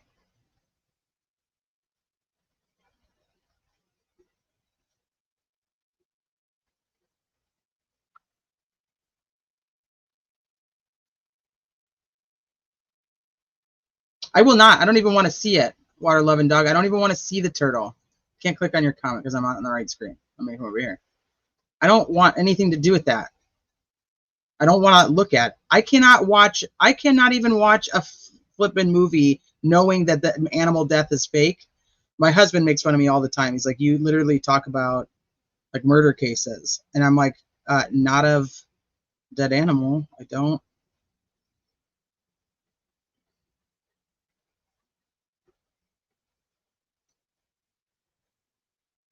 You can Google what? Google what? Hold on. What did DB say is out there?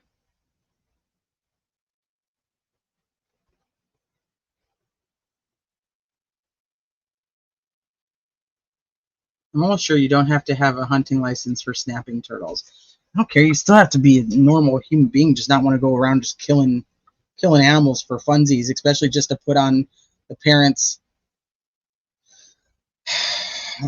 lawn. I know I can't even think straight now, Shmita.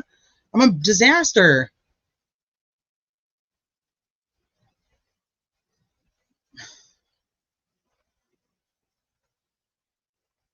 Okay. All right, I got to move on from the trial. I'm not going to be able to finish if I don't.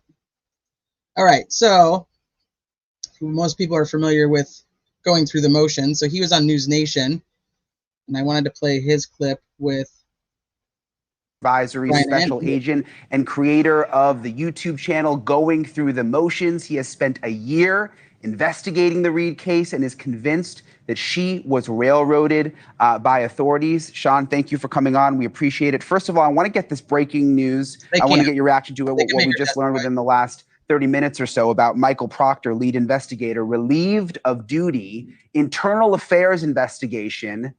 What do you make of this? Well, Brian, first of all, thank you for having me on the show tonight. This was long overdue. The state police should have done this action well before this ever came to trial. They knew what was contained in his personal cell phone. They knew his personal cell phone was provided to the defense and the Commonwealth by the federal government, who was investigating the murder of John O'Keefe. This case should have never come to trial. And they were warned by the acting U.S. attorney, Josh Levy, to not bring this case to trial. So, but as far as Mr. Proctor being relieved, I'm happy he is. He's a bad trooper. It was the most embarrassing thing I've ever seen. I've spent 35 years in law enforcement. I have never seen any completely vile acts. And he only got caught because the FBI had his personal cell phone. Yeah, it was obviously awful for the prosecution, Sean. I mean, some of the stuff that came out during the trial literally was jaw-dropping. And it's interesting, like you say, that the press release, it's almost like it was ready to go. It was written because right after the mistrial, same day, state police sends out this release. We've got an internal affairs investigation, relieved of duty. I also feel like the press release by the prosecution saying they were going to retry the case was also ready to go because that came out right away, Sean. According to the jury's note, though, this is interesting. We're getting a little bit of insight into what was going on inside that jury room. Jurors were starkly divided on the evidence. That's a quote, starkly divided, and talked about their, quote, convictions. So I wondered this too, Kraken. I don't know if that was a public thing, but I know since Sean has done so much with like digging into and talking to people, if that's just something that he knows and he's sharing. I've not seen personally where the acting U.S. attorney said, don't try this. So it's possible one way or the other. I don't have a clear answer for you. Maybe somebody in chat does. Do you think some people could not believe the defense's theory that that the police officers were framed? Because yes, I mean, you're looking at this as a win for the defense, but technically really not. I mean, it's somewhere in the middle, right? Exactly, Brian. Now, just remember, you said it completely tonight. 70 some odd witnesses were presented. Only six were put on by the defense. Their client was facing the possible, if a convicted, life sentence in jail. Okay, they was able to conveniently put the prosecution on their heels from the get-go, and they were able to flip around the whole procedure on the Commonwealth by saying, "My client." Yannetti said, "My client, Karen Reed, was framed." And what they did, they forced the Commonwealth to be on the defensive for 85% of their case in chief. And then when it was all done, Brian, it was a simple hit and run case. And then the defense took the case over, put it on 4 witnesses, and the last 2 witnesses were paid by the federal government. And they were the experts from the ARCA Reconstruction Agency. And they were incredible. They were absolutely incredible. Science and physics won the race. And personally, I don't see how multiple jurors could say in their own heart they exceeded beyond a reasonable doubt. I just couldn't see how they could do that. So there's got to be a time, too. I mean, the prosecution has already said it. How do you think it plays out second time around? Second time around has always gone to the defense. One thing to keep in mind, 3,074 pages of documents containing exculpatory evidence was provided in this case. The defense didn't even tap into hardly any of it. Next time around, it's going to be completely different. The Commonwealth can't change their case. They put it all out there. The defense has a lot more evidence they will put on the table this time. Yeah, and the way this goes... I disagree. The Commonwealth can change their case. They can't change their position on the case wholeheartedly, but they can change the case. They do not have to recharge her with all of those counts. And they do not have to, if this goes to a retrial, they do not have to give the lesser charges on manslaughter. So they can change the actual physical case. They can't change, obviously, the investigation and their overall theory of the case. But the case itself could change based on different decisions that they have. They can also present the case very differently. You know, we saw what 6 weeks of trial, almost 7 weeks of trial, where Lolly was really just trying to debunk what the defense was going to say. And they says, like, the defense only called 6 witnesses. Well, true, they did, but that's because the Commonwealth, in my opinion, in a really bad decision, put forth all of these witnesses that were going to be called by the defense regardless. So they tried to like get ahead of it, and I don't know how well that necessarily worked for them. So they can change how we look at this case. And technically, even though we've already seen it, this jury of 12 at that time during a retrial will only have what they're looking at to make the decision on. So wasn't the Menendez brothers trial retried and they were found guilty? Yes. And oh shit, why can't I, is it Chestnut? Why can't I think of the damn name of the mistrial she just had? And then they came back. I'm almost positive when they came back, it was also guilty. So that mistrial ended up with another trial and they were found guilty, or he was found guilty, I believe. They were. Somebody will correct me if I'm wrong, but I'm almost positive they were. So mistrial doesn't always just lean towards better for the defense. If they put her back on trial, the town should riot. Yeah, it's a waste of money. They're already up in arms. Travis says the depth charge, the one she read to try and get them to reach a verdict, has language in it similar to moral convictions. They were showing court, we understand your instruction and we are there. So somebody had asked me, and I had it posted or pinned, but I took it down. What I think about the wording in the statement. I do think that ultimately you can't. They talk about like their moral convictions, like they'd have to reach a unanimous verdict. Somebody on some side is going to have to give up their moral convictions. People are like, well, it's not about morals, it's about law.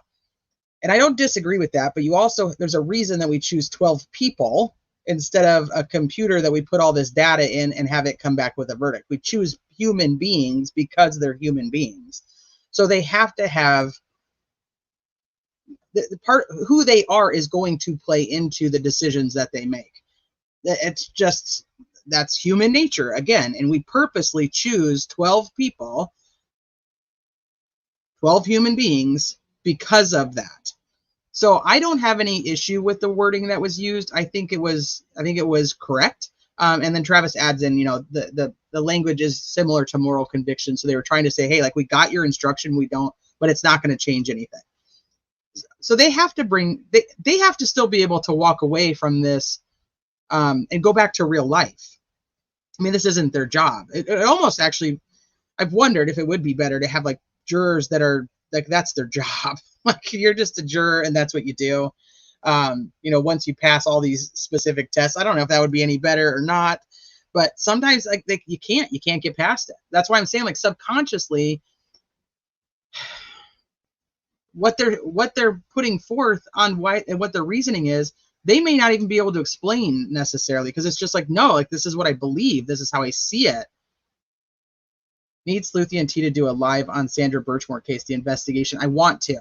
I absolutely want to do that, and I would love it if Sleuthy did it with me. Yeah, the problem. It's humans. So I think that you have to put it in to a moral certainty in the instructions.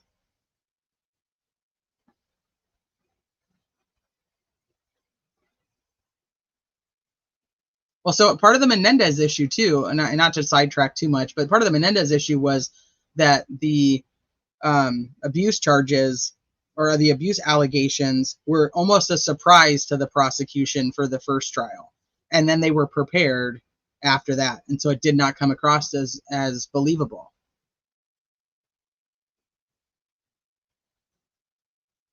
He's a bad trooper.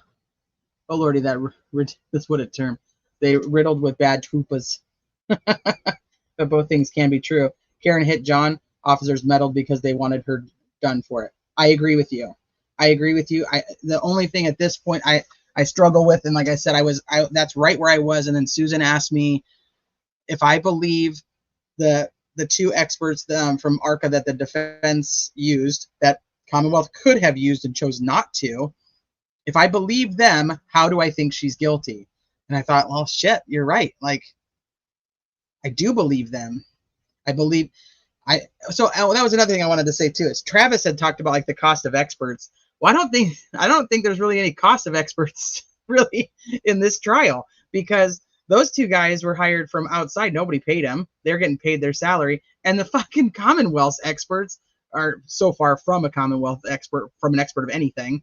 I think they were probably just getting paid their regular old salary. Trooper Paul ain't making more money to be testifying as an expert.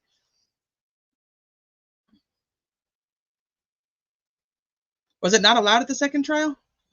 No, I thought it was just because that they already knew it was coming. Maybe it wasn't. I don't know. It's been a long time since I looked into Menendez stuff. So Clyde, I hope you very well could be correct. There was a movie with Gene Hackman about rigged jurors. It was great. Travis says, I'll supply the wine. Should a verdict be based on beliefs or proven facts?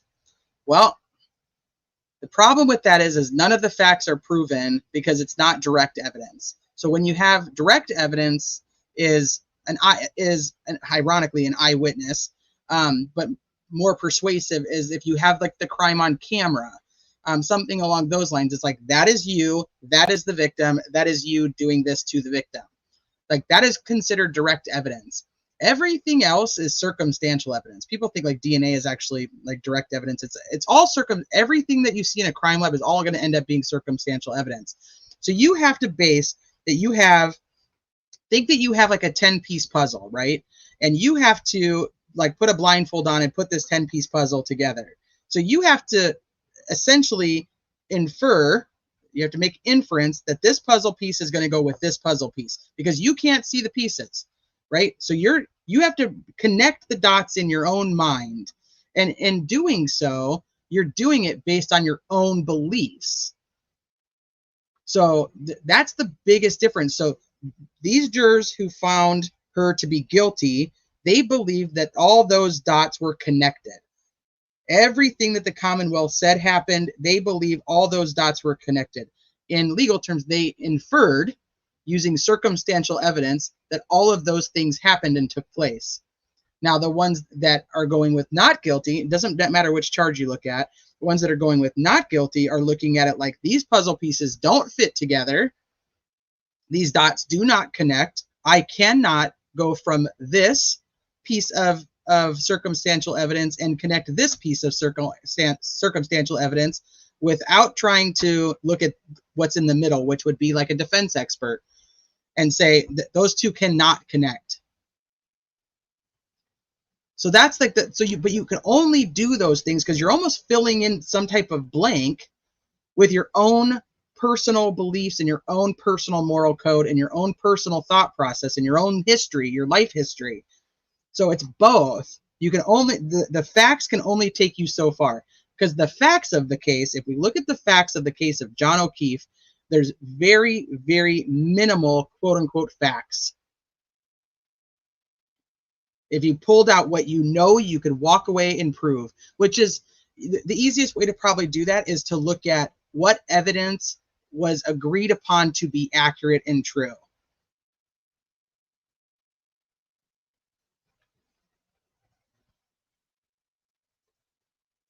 I don't know. I feel like she probably didn't charge either.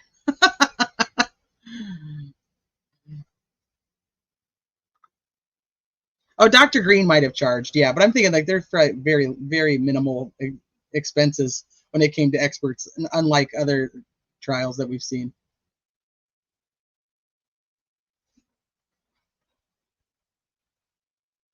But that means they dismiss science, and that's scary. Well, not everybody believes that science is the end-all be-all. So there's another part of your own personal beliefs. Is the science skewed? Did Lolly do a good enough job telling the jury when Arco's on the stand that they didn't have all of the pieces to the puzzle? So how could they come up with a complete picture? Even though the experts said, well, we didn't need any of that to do what we were doing, did the jury person believe that they did need that to make that decision? So then ultimately their decision meant nothing to that juror.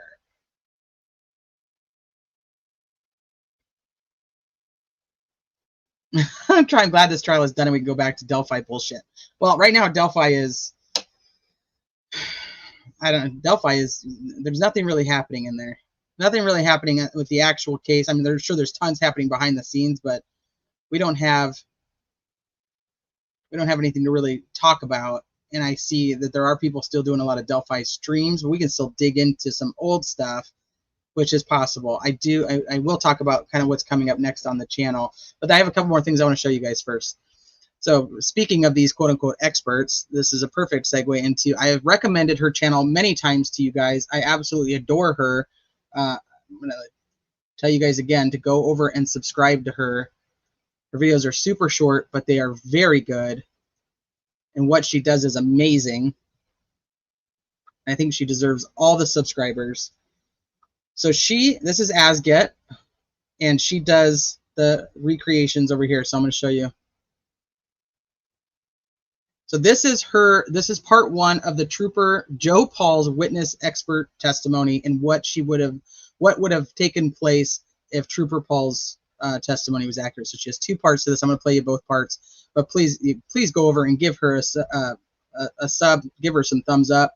I mean, she is absolutely amazing, and she's a sweetheart. Hi guys, this is a 3D illustration of Trooper Joe Paul's take on how the evidence shows Karen hit John O'Keefe.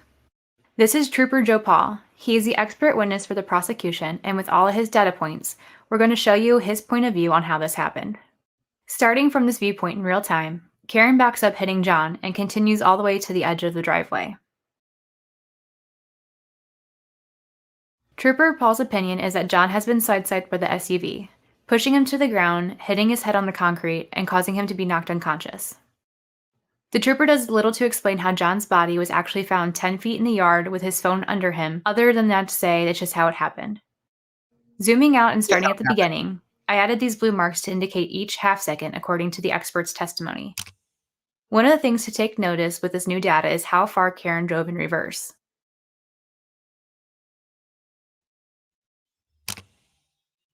Before Karen was reversing, she was driving away from John at 11 miles per hour according to this expert. So let's start at that point. John watches Karen drive away. He watches her come to a stop, pause for 2.5 seconds, and then start to reverse towards him. This moment of impact is going to create a lot of noise. Picture taking a bat and breaking out the rear taillight, or taking a glass and throwing it into the back of a vehicle, having it shatter. The amount of noise created by this would certainly be heard by those inside the house. All this data is based on key cycles that Trooper Paul claims represents this point of time, but the defense believes he's wrong on that, and in this next video I'm going to show you why. Now a little quick self-promotion.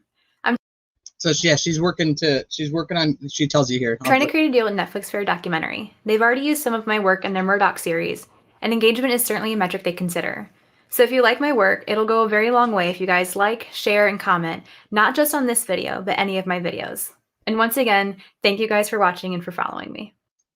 I think it's absolutely deserved. So please make sure you guys go over and give her a like, a sub, her engagement, to get her engagement up. I think that she deserves it. This is a 3D. I do think that all of her, I had originally recommended her during the Idaho case, but I think she took down all of those things because somebody was trying to take her work and say it was their own. So I don't know if she even has any of them up, but she did a great job in Murdoch, but she also did a great job in the Idaho case, but I don't think it's up anymore. So this is part 2. I'm going to play it for you guys. Illustration on the subject of key cycles. which is a very important piece of evidence that is widely overlooked. The data in this key cycle is referring to everything that creates this scene by Trooper Paul, and if he's wrong about the key cycle, it destroys his complete case. So let's start with the basics. This is a simple ignition switch. When you turn the key fully, you'll hear the engine start. After hearing it start, you'll release the key and it falls back to its on position. Then, of course, if you turn it back fully, it turns the car off. Now you can stick the key in and turn it simply to the on position. This is a key cycle.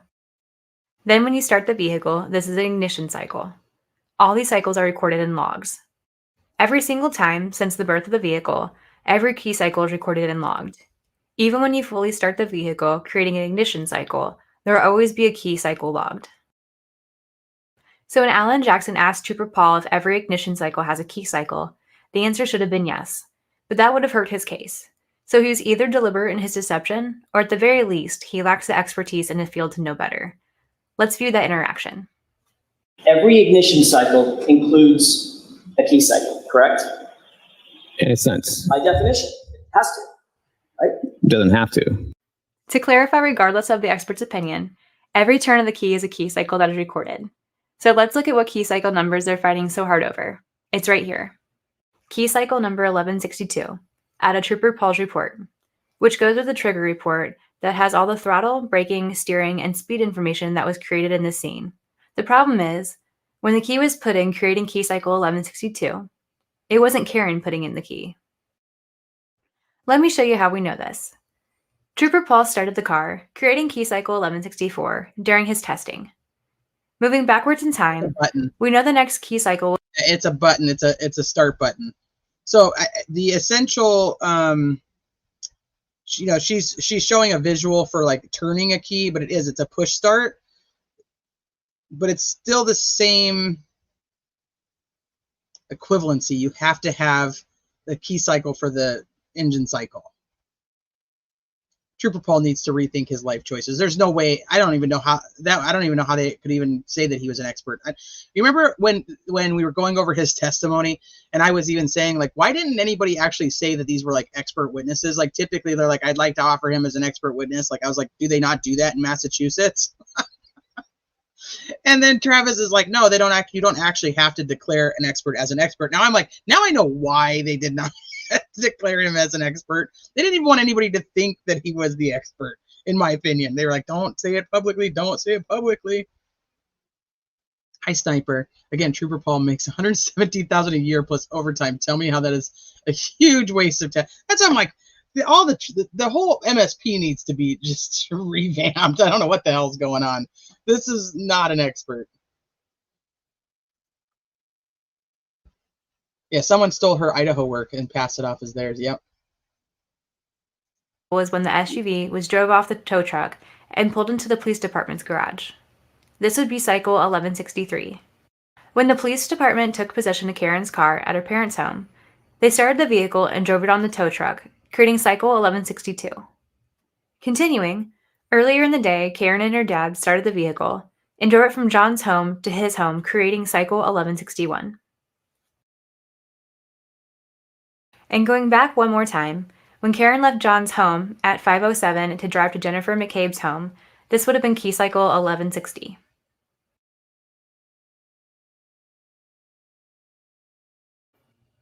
Now these are known key cycles. There can be many more that are unaccounted for, but the point of all this is that 1162 wasn't Karen. It simply doesn't match, no matter how they try to justify or equate things to be different than they really are. It's just nonsense. Key cycles are recorded for a reason, or the system in Alexis wouldn't work correctly when collecting data. It's that simple. Thank you for watching.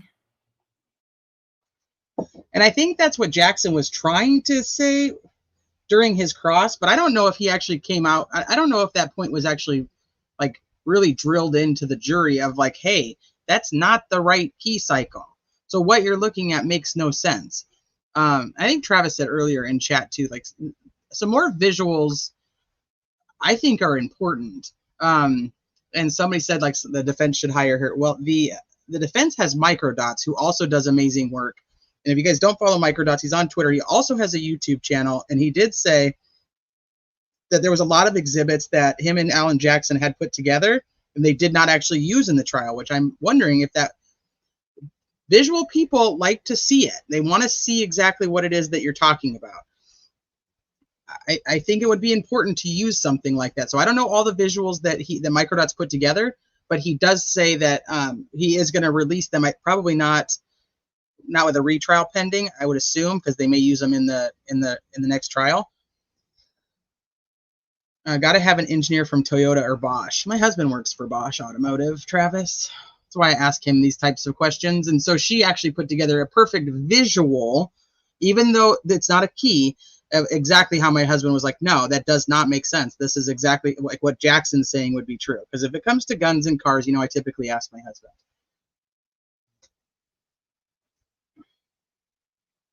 I think all kinds of learners benefit from visual representation. So hopefully, like I said, Microdot said he was going to put it out, but he might now be waiting until the retrial is either done or they drop the charges. I heard Jackson wanted 2.5 hours for closing, but that closing in mass is usually 30 minutes, but she gave them 1 hour, which is crazy. I thought he did a great job in 1 hour. Lolly ended up having to skip like the last 5 pages of his closing, and I don't even know what he was doing at the end there. He like starts skipping around, and I don't even know what he was doing. And then he just like, I'll go right to the end, and he's like, I only have 1 sentence left. And so his closing, the close of his closing literally made no sense. Justice Jane, thank you for stopping by. So I know that you're firm on that Karen Reed is guilty. Do you believe, as somebody who watched the trial, maybe you comment here. Do you believe that the Commonwealth in the trial, whether you think she's guilty or not guilty, do you believe the Commonwealth in the trial was able to prove that she was guilty?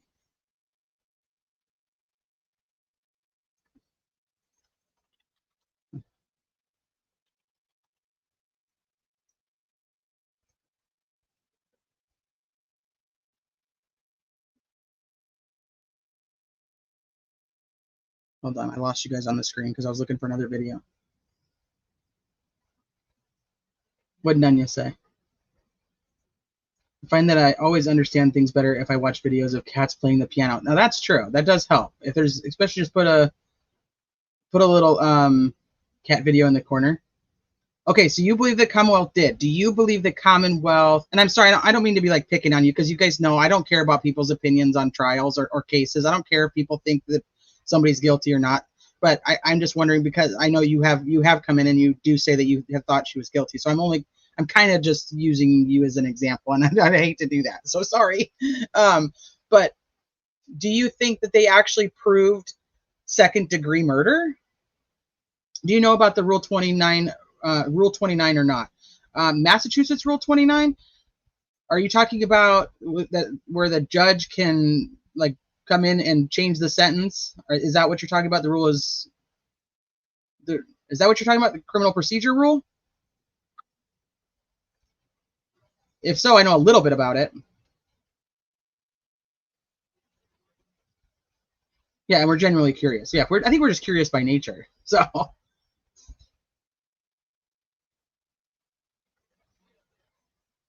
Yeah, even if we don't agree, that's exactly it. So that's where I'm kind of at, because I'm wondering how there's certain jurors that came to this conclusion. Like they said in the statement, that there's some that just believe that the Commonwealth did it all beyond all reasonable doubt. I don't feel that way. I don't feel like they did. John never entered the house. And so I'm also not in disagreement with you there.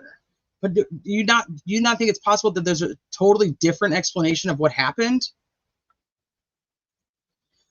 Did you see that Dr. Wolf was an expert in the Toyota drive data systems? I guess they didn't allow him to testify to that.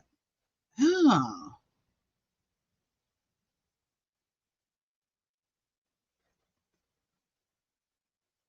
Yes. Okay. Well, I can pull it up for you. I know a little bit about the Rule 29, but I don't know if Travis would probably be well more versed in it than I am. So the Criminal Procedure Rule 29 allows a judge to revise or revoke a sentence if justice may not have been done. A criminal appeal or other criminal proceedings may be dismissed by the appellate court on a motion. That's a different one. So Massachusetts Rules of Criminal Procedure Rule 29 allows a judge to revise or revoke a sentence if they believe justice may not have been done. This rule is not for requesting a new trial, but rather for asking for a less severe sentence. A defendant can file a written motion within 60 days of sentencing, or the judge can make the motion on their own. The motion must be supported by an affidavit, and the other party can also file and serve an affidavit in response. The 60-day deadline for filing cannot be extended. So Rule 29 doesn't really apply to the retrial. It would just apply to the judge being able to have more of a say-so about sentencing. So I hope that answers your question. I'm sorry if I missed it the first time.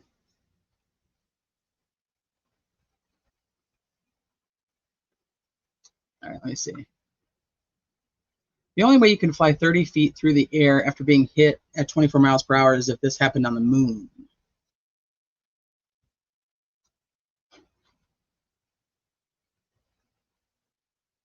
No, that won't happen next time. Now they will go and look at the vehicle. They will get reports. Well, they went to go look at the vehicle. The reconstructionist expert that the defense actually hired, not these guys, but they had hired one. And when she went to look at the car, they had already removed all the housing of the taillight and everything. It was already gone.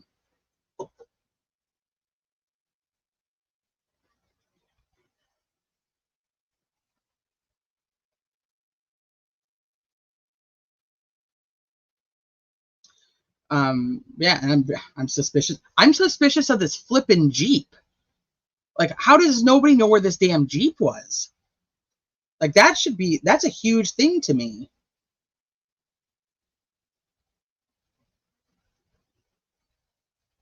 So if she was convicted of murder too, she could drop it to manslaughter sentencing. Yes.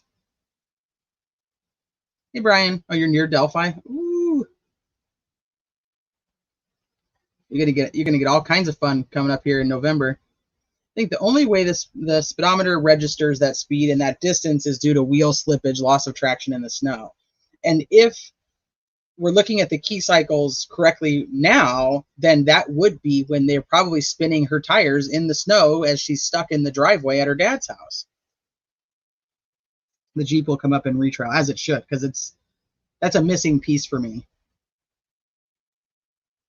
Did Jane answer up above and I missed it? I don't think anybody in that house is involved. Karen is the one that dropped him off in anger. See, I'm so stuck on that I think something completely different happened that I don't think either theory is right. And it's tough because we don't have the investigation, a good investigation to actually prove what happened to Officer John O'Keefe. And that's disheartening.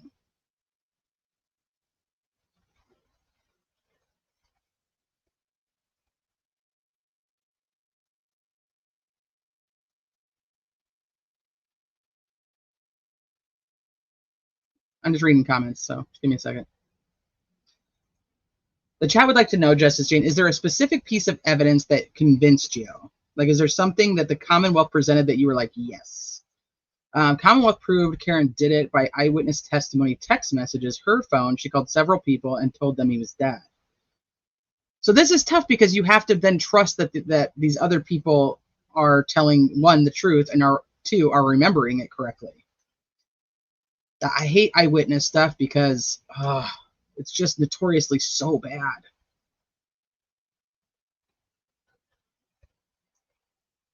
CW says the ground was frozen. Karen chased him all over the front yard before it finished snowing. Well, this goes back to my whole thing. And you know what? I'm going to bring those up next, too. Jennifer McCabe, on the 911 call, says that they flipped him over, which means they found him face down, which would then go to prove that this, if Kerry's telling the truth, and we're going to believe Kerry's saying she's wiping the snow and stuff off of his face. If he was face down when Karen Reed hit him and left him there, his face would not be covered in snow because it would have landed on the grass. So how does he have snow in his eyes and around his eyes and around his nose?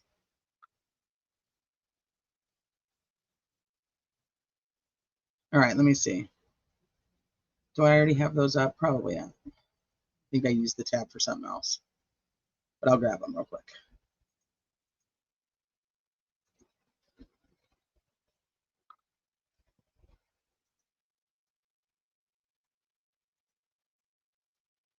Okay, so here's number one. We'll go through this. So this one's quicker and not and it would be on overly interesting is probably not the right word, but it is.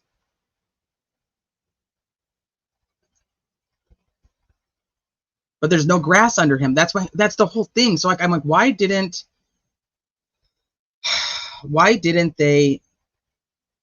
the defense use that more?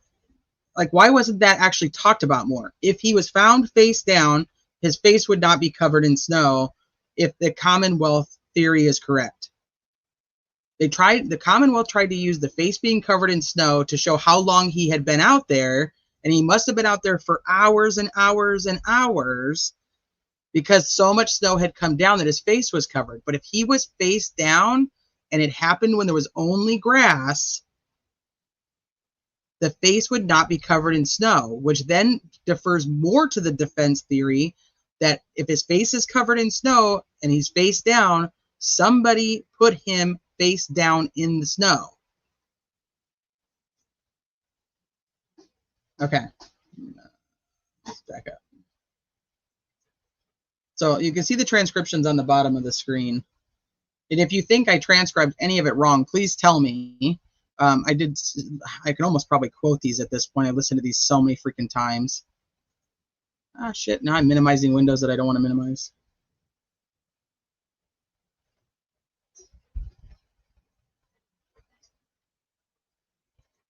Can't believe it's sounding good. Hi, my name is Kerry. I'm calling because my friend's boyfriend did not come home last night. They were at Waterfall, and now she is calling me hysterical because she doesn't know where he is. You didn't pick anybody up by the name of John O'Keefe, did you? John O'Keefe? Yeah, he's a Boston cop, and he would be on foot, but No. I think he probably got a ride and passed out at someone's house. I don't know, but... Yep, no, we didn't lock anybody up or anything like that. And where does he live? He lives on Meadow, right off of Pleasant. He lives on Meadow off of Pleasant. Okay, and is the wife home? You said his girlfriend? It's his girlfriend, yeah. They were out having drinks, and then she left and expected him to come home at some point, and he never did. Yep. And so I said to her, you know, my husband had been out with him earlier in the night, but then he came home, and he has custody of his niece and nephew because their parents passed away. Okay. And so she's home with the niece and nephew, and they're old enough to be home. It's just she's nervous because he never even called the niece. Yeah. So she's like, I feel like something happened. And I said, okay. Well, so he called the area hospitals. Nobody has him. I personally think someone probably picked him up and he passed out. I don't know. Yeah. I don't know. He didn't drive last night? No. No. Okay. Again, it's more. It would be driven by you. She would have to, call in, or come to the station, and talk to us. But I mean, as of right now, it's more, he just didn't come home last night. Is this common sometimes? Exactly. Happen with him? No. That's why. Since he didn't call his niece. That's kind of why she's more freaking out. So I figured I called the area hospitals. I said I would call Canton police just to make sure he didn't get picked up. But like I said, he's a Boston police officer. People, anybody could have picked him up. Yeah. Freaking it out. Okay. Apparently they were having a blizzard party of some sort. Yeah. No. I don't know. Unfortunately, I wasn't there. I was stuck here. But we didn't get any calls, anything like that. Nobody was arrested or anything like that. Okay. All righty. All right. Well, thank you. All right. No problem. Good luck. Okay. Thank you. Bye-bye. Okay, so it's interesting because, and that's my question, Susan. This is exactly my question. If Karen Reed had said that John was hit by a snowplow and was dead somewhere, he's dead, he's hit by a snowplow, why did Kerry think to call the Canton Police Department and ask if they picked up like some drunk guy, essentially? Like, did you pick up a drunk guy? Hey, NorCal Jim, good to see you.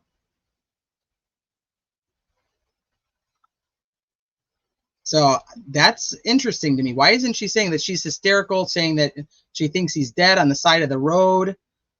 Where, do you happen to know if the coroner was called? Did anybody find anybody on the side of the road hit by a plow? Maybe they don't even know who he is. We don't know what she said when she called the hospital, but still, I'm like, why isn't she more adamant? If Karen is freaking out thinking he's dead and hit by a snowplow, why is Kerry so calm here? And then, yeah, and why does he sound like he knew about the party? Like, hey, sorry, I wasn't there. Unfortunately, I was stuck here.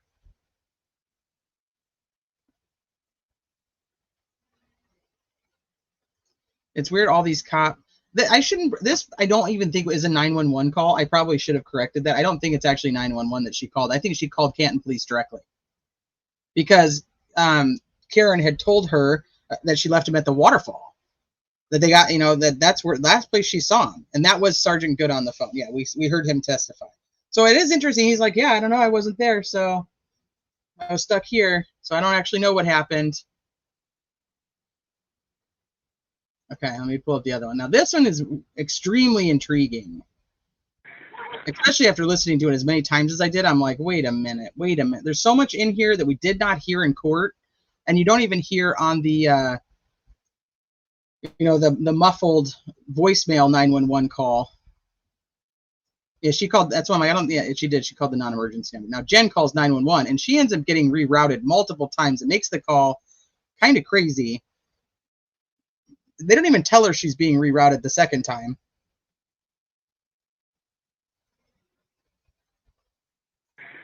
No, police is court line. What is your emergency? Yes, I need someone to come to 34 Fairview Road in Canton, Mass. There's a man passed out in the snow.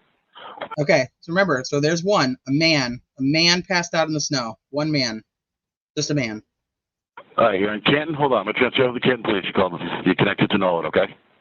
Yeah, I don't know why I did that. It's the towers. I'll try to stay on the line. I think he's dead. We need, you got to get here ASAP, okay? All right, I'm gonna transfer on the line. I'm gonna transfer to Canton. Okay.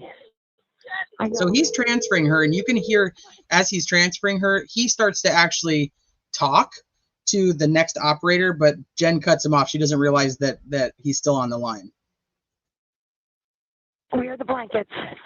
I don't see blankets, Kerry.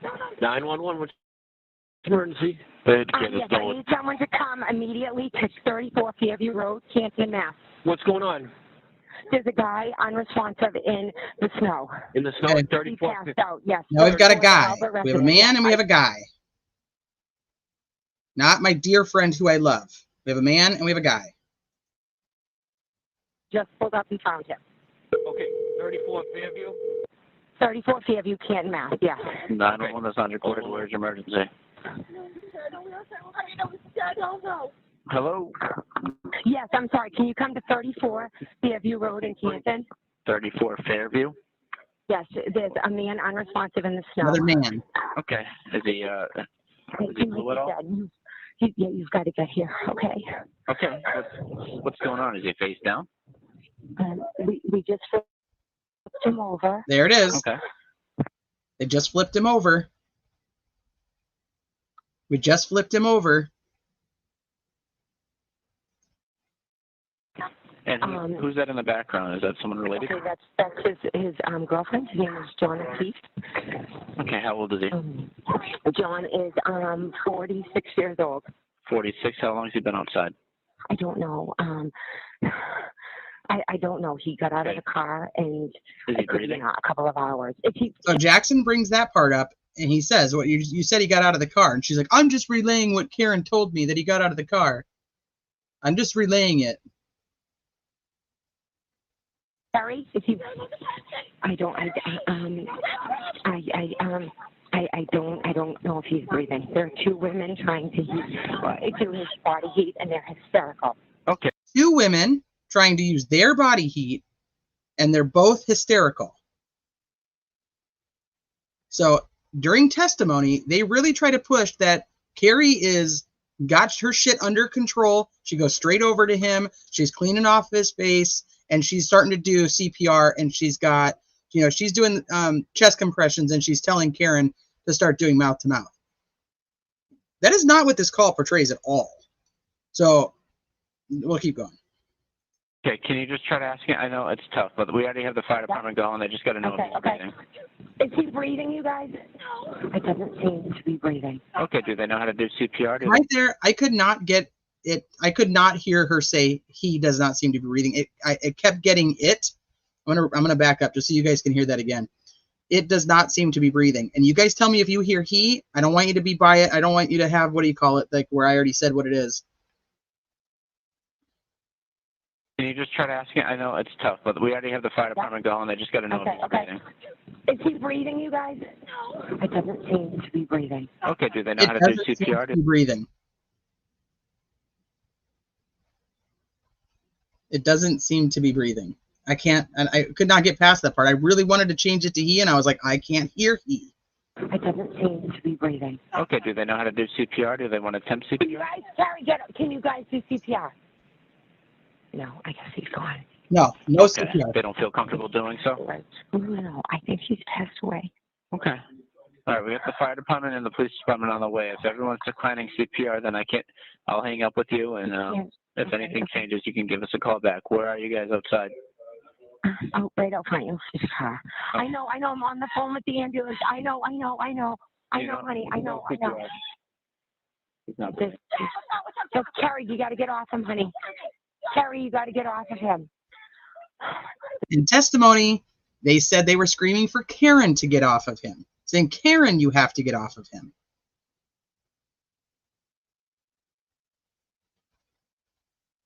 Now, she's on this 911 call, and she is clearly saying, Kerry, you have to get off of him.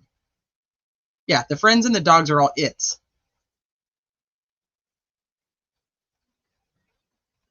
This is a scene. Do you know if there was any alcohol or drugs involved? They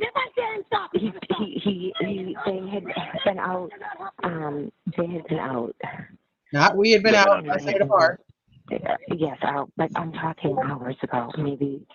And I think I don't know how long he's been in the snow. Okay, is there any bleeding or anything? Maybe he hit his head out? Yes, possibly. There seems to be bleeding in the face. Okay, bleeding from the face. All right. Yes. And how big's the pool of blood, if there is any? Something's coming out of his nose, and one of the women is doing CPR. Okay, one of the women is doing CPR? Yes, they're both working on him. All right, if she's doing CPR, just just give us a call back if he becomes responsive, all right? But we're on the way. Okay, thank you. All right, I'm going to play it through without talking through it the entire time. Please, Sorry. what is your emergency? Yes, I need someone to come to 34 Fairview Road in Canton, Mass. There's a man passed out in the snow. You're in Canton? Hold on. I'm going to transfer over to Canton, please. You call me. You're connected to know it, okay? Yeah, I don't know why it did that. It's the towers. That's right. Stay on the line. I think he's dead. We need, you got to get here ASAP, okay? All right, I'm going to transfer the line. I'm going to transfer to Canton. Okay. I know. Where are the blankets? I don't see blankets, Kerry. 911, what's your emergency? Yes, I need someone to come immediately to 34 Fairview Road, Canton, Mass. What's going on? There's a guy unresponsive in the snow. In the snow at 34? He passed out, yes. 34, the Albert resident, yes. I just pulled up and found him. Okay, 34 Fairview? 34 Fairview, Canton, Mass, yes. 911 is on recorded. Where's your emergency? Hello? Yes, I'm sorry. Can you come to 34 Fairview Road in Canton? 34 Fairview? Yes, there's a man unresponsive in the snow. Okay. Is he blue at all? Yeah, you've got to get here, okay? Okay. What's going on? Is he face down? We just flipped him over. Okay. And who's that in the background? Is that someone related? Okay, that's his girlfriend. His name is John Keith. Okay, how old is he? John is 46 years old. 46. How long has he been outside? I don't know. I don't know. He got out of the car and is he breathing? A couple of hours. Is he Kerry? Is he? I don't know if he's breathing. There are two women trying to do his body heat, and they're hysterical. Okay, can you just try to ask him? I know it's tough, but we already have the fire department going. They just got to know if he's breathing. Is he breathing, you guys? It doesn't seem to be breathing. Okay, do they know how to do CPR? Do they want to attempt CPR? You guys, Kerry, can you guys do CPR? No, I guess he's gone. Okay. They don't feel comfortable doing so? No, I think she's passed away. Okay. All right, we got the fire department and the police department on the way. If everyone's declining CPR, then I'll hang up with you, and if anything changes, you can give us a call back. Where are you guys outside? Oh, right out front of his car. I know, I'm on the phone with the ambulance. I know, honey, I know. He's not Look, Kerry, you got to get off him, honey. Kerry, you got to get off of him. This is a scene. Do you know if there was any alcohol or drugs involved? They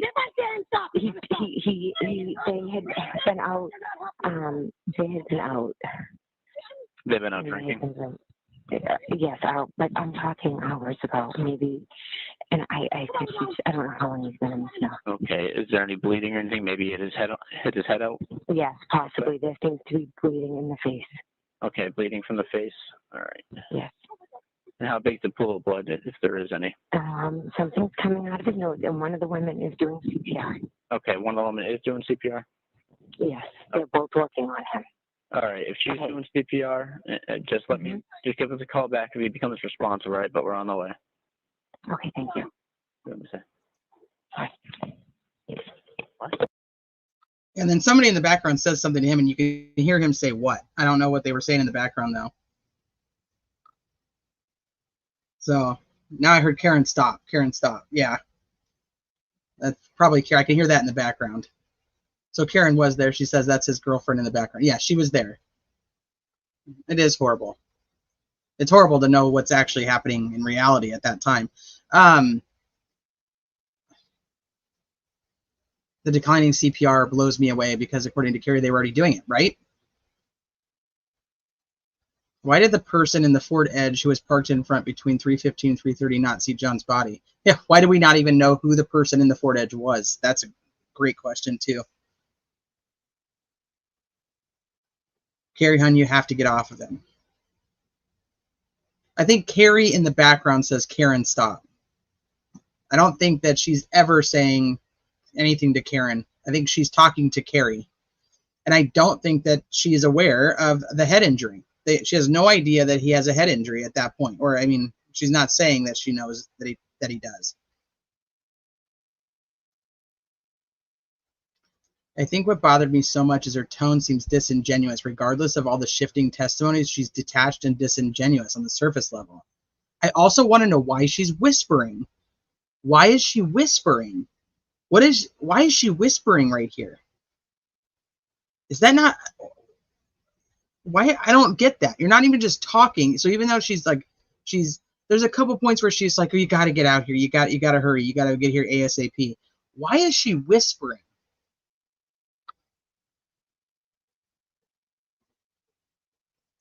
That's like the oddest thing to me. Like, you're on a call with 911. Why are you whispering?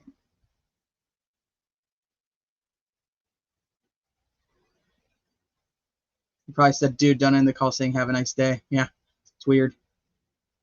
She didn't want to wake the Asians. Nah, makes sense. Makes sense. She doesn't want to wake up her sister and brother-in-law. All this commotion is outside and they don't wake up. I honestly thought she was whispering so that Karen didn't hear her say, I think he's dead. But they're in the background screaming, I think he's dead also. I think he passed away. I don't know. The whole thing was odd to me. And like I said, I just felt like this call itself should have really been dissected more by the defense team because there's things in here that do not add up.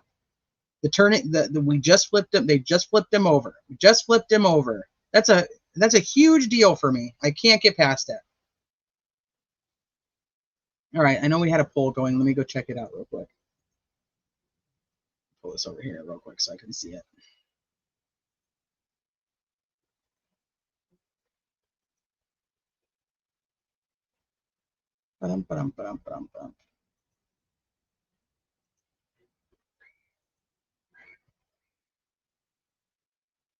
Okay, so should the DA bring Turtle Boy to trial before the retrial of Karen Reed? 60% of you think that they should have Turtle Boy testify or Turtle Boy's trial first. That's interesting.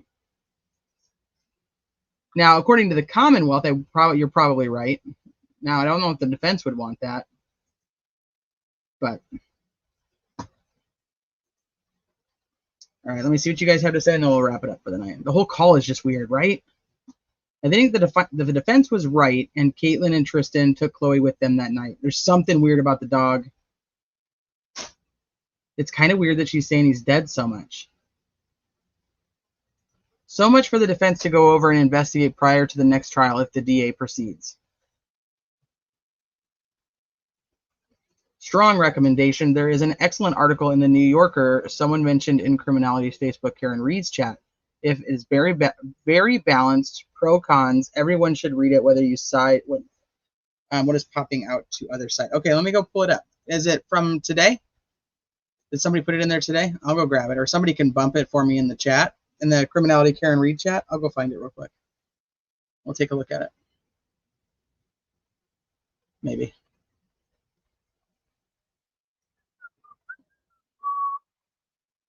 Where is my Criminality chat? There it is. Okay. Nope, that's Delphi. Just kidding. Haha.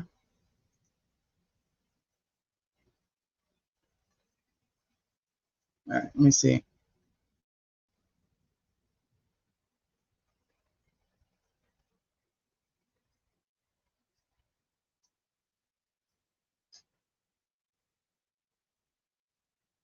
Nope, that's the YouTube video. That's the other part.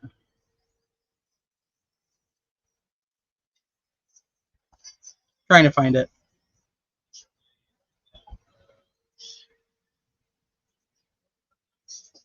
Just Google New Yorker and Karen Reed. Okay.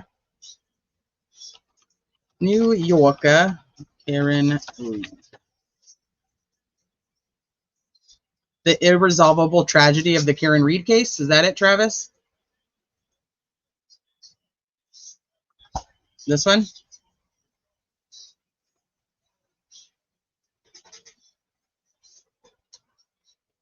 Oh, that's pretty. It's a pretty hefty article.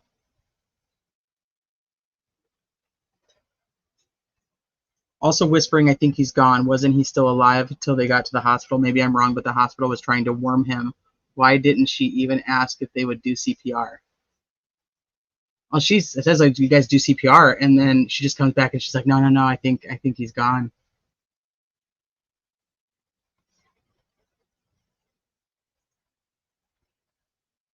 This has been a great chat. This irrelevant old person needs to catch some Z's. You are not irrelevant, and I appreciate you, Water 11 Dog. So you go catch some Z's, and we'll see you on the next one. Okay. So let's see. On the eve of a blizzard, and when they go really in depth here, though. Let me see. On the eve of a blizzard in January 2022, Karen Reed and her boyfriend, the Boston Police Department officer John O'Keefe, both in their 40s, their relationship troubled, went out drinking with some friends at a couple of bars in Canton, Mass. At around midnight, one of the friends invited the group back to his place on Fairview Road, a short drive away. As snow was lightly falling, Reed, a trim financial analyst who allegedly consumed between 4 and 9 drinks that evening, drove O'Keefe to the friend's house, arriving around 12:24. And by 12:37, Reed had left and driven to O'Keefe's place nearby by herself. Well, she connects at 12:36, so that's already incorrect. And left him a incessant voicemail. John, I fucking hate you. And another voicemail recorded about a half hour later. Reed screams, you fucking pervert. You're a fucking pervert. 7 minutes later, you're fucking another girl. There was more. Reed called O'Keefe 53 times in total that morning. Sometime before 5 a.m., after about 6 inches of snow had accumulated in Canton, Reed woke up at O'Keefe's place, but he wasn't home. She phoned one of his friends, Kerry Roberts, who later testified that Reed screamed, John's dead. According to Roberts and another friend, Jennifer McCabe, Reed was semi-coherent, possibly still drunk, and at first seemed to think she had left O'Keefe at the bar. McCabe reminded Reed that her SUV had been parked outside the Fairview Road house a few hours before. When the three women drove back together to Fairview Road, the sky-black, snow-churning roads and visibility terrible, Reed immediately spotted O'Keefe lying in the front of the house, dying or already dead beneath a mound of snow. Multiple witnesses recalled Reed exclaiming repeatedly, I hit him. Earlier, Reed had pointed out that her car's taillight had been broken, suggesting that she might have backed the vehicle into O'Keefe as she was dropping him off at the house. When officers measured Reed's blood alcohol level, Later that morning, more than 8 hours after she had left the bar, it exceeded the legal driving limit. A medical examiner later determined that O'Keefe had suffered blunt force head trauma and that hypothermia had contributed to his death. The question of what exactly happened to John O'Keefe after 12:24 a.m. on January 29, 2022 has powered quasi-forensic Reddit threads, innumerable group texts, and a gallery of Boston Herald covers since Reed was indicted 2 years ago for second-degree murder, motor vehicle manslaughter while under the influence and leaving the scene of an accident. The tragedy of O'Keefe's death was heightened by the mystery of whether he might have been saved had he been found and treated earlier, and his family's misfortune was multiplied to Gothic levels by O'Keefe's station as guardian to his niece and nephew, who were orphaned years ago after their mother, O'Keefe's sister, died of brain cancer and their father died of a heart attack. In the Commonwealth versus Reed, which began in April, a long crime which provided wall-to-wall coverage, called it the boyfriend cop murder trial, the prosecution outlined a simple and rather pathetic tale. A drunk woman either accidentally or intentionally backed over her boyfriend with her car, left him for dead, and admitted it. But Reed later insisted that she never struck O'Keefe, and many observers believed her. A counter-hypothesis emerged, positing that Reed had been framed for murder and that O'Keefe was badly beaten inside the Fairview Road residence after Reed dropped him off, and then he was dumped outside or maybe attacked by a dog or both. The medical examiner determined that O'Keefe had no major injuries below the neck, but he did have lacerations to his arm that, according to expert testimony, appeared to be dog bites or scratches. These sharply diverging theories may have been reflected in the outcome of the case, which ended on Monday with a deadlocked jury and a mistrial. Each day of Reed's trial, throngs of protesters with Free Karen Reed signs gathered outside the courthouse, clad in pink, galvanized by the muckraking of a local blogger, Aidan Kearney, who goes by the unforgivable nickname of Turtle Boy. His zealous advocacy of Reed led to his own arrest and indictment on charges of witness intimidation and wiretapping. Turtle Boy has pleaded not guilty. I'm here right now because I'm exposing corruption, Kearney told reporters. Outside a district court in October, I'm exposing what really happened to John O'Keefe and the powerful, the well-connected people who murdered him and covered up his murder. Kearney's private Facebook group, Justice for Officer John O'Keefe and Karen Reed, Turtle Boy Official, has more than 50,000 members who have raised nearly $400,000 for Reed's defense fund. The state's case against Reed did have glaring weaknesses, and I don't know how to say that, Lucane. People were in and out of the Fairview Road residence for hours on the night of O'Keefe's death, yet there is no eyewitness account of Reed's SUV striking O'Keefe. Brian Higgins, an ATF agent who had been flirting in person and over text with Reed, left the residence at some point after 12:30, but said that he did not see O'Keefe lying on the ground. 5 other guests who left the house in the early morning hours said the same, although one recalled a black blob of some kind. The snowplow driver who cleared the area around the house in the wee hours of January 29th didn't see O'Keefe either. One might have expected a vigorous probe into the death of O'Keefe, given that he was a Boston police officer, but so too was Brian Albert, the owner of the Fairview Roadhouse. Oddly enough, though, Albert had invited a fellow cop to his home who was later found dead on the lawn. His residence was never searched for evidence, nor was much interest taken in the Albert's dog, a German Shepherd, despite the injuries to O'Keefe's arm. The family rehomed the dog a few months after O'Keefe's death, and while Albert was trained as a first responder, he was not roused from his bedroom while EMTs and police were gathered in front of his house on the morning of January 29th, less than 24 hours after O'Keefe was pronounced dead. Lead investigator on the case, a Massachusetts state trooper named Michael Proctor, shared his premonitory impressions of Reed over text with friends, which he was forced to read aloud on the stand. Reed was, in Proctor's estimation, a whack job cunt with a weird Fall River accent and no ass. Zero chance she skates, he predicted. She's fucked. In reflective moment, Proctor said, hopefully she kills herself. That last appalling quip was a resident that Proctor could not have intended. In a town a few miles southwest of Canton, 3 police officers are facing a wrongful death lawsuit from the estate of Sandra Birchmore, a 23-year-old pregnant woman who was found dead in her apartment in 2021. Birchmore, who joined the local police department's youth program at age 13, was allegedly sexually exploited by 3 officers. One of them, a detective named Matthew Farwell, allegedly began a sexual relationship with her when she was 15, before she died. Birchmore told friends that Farwell was her unborn baby's father. He was also the last person to see Birchmore alive.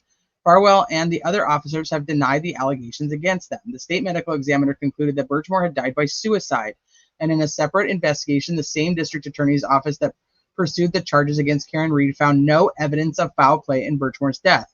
But earlier this month, a forensic pathologist hired by Birchmore's estate concluded that she had been strangled to death.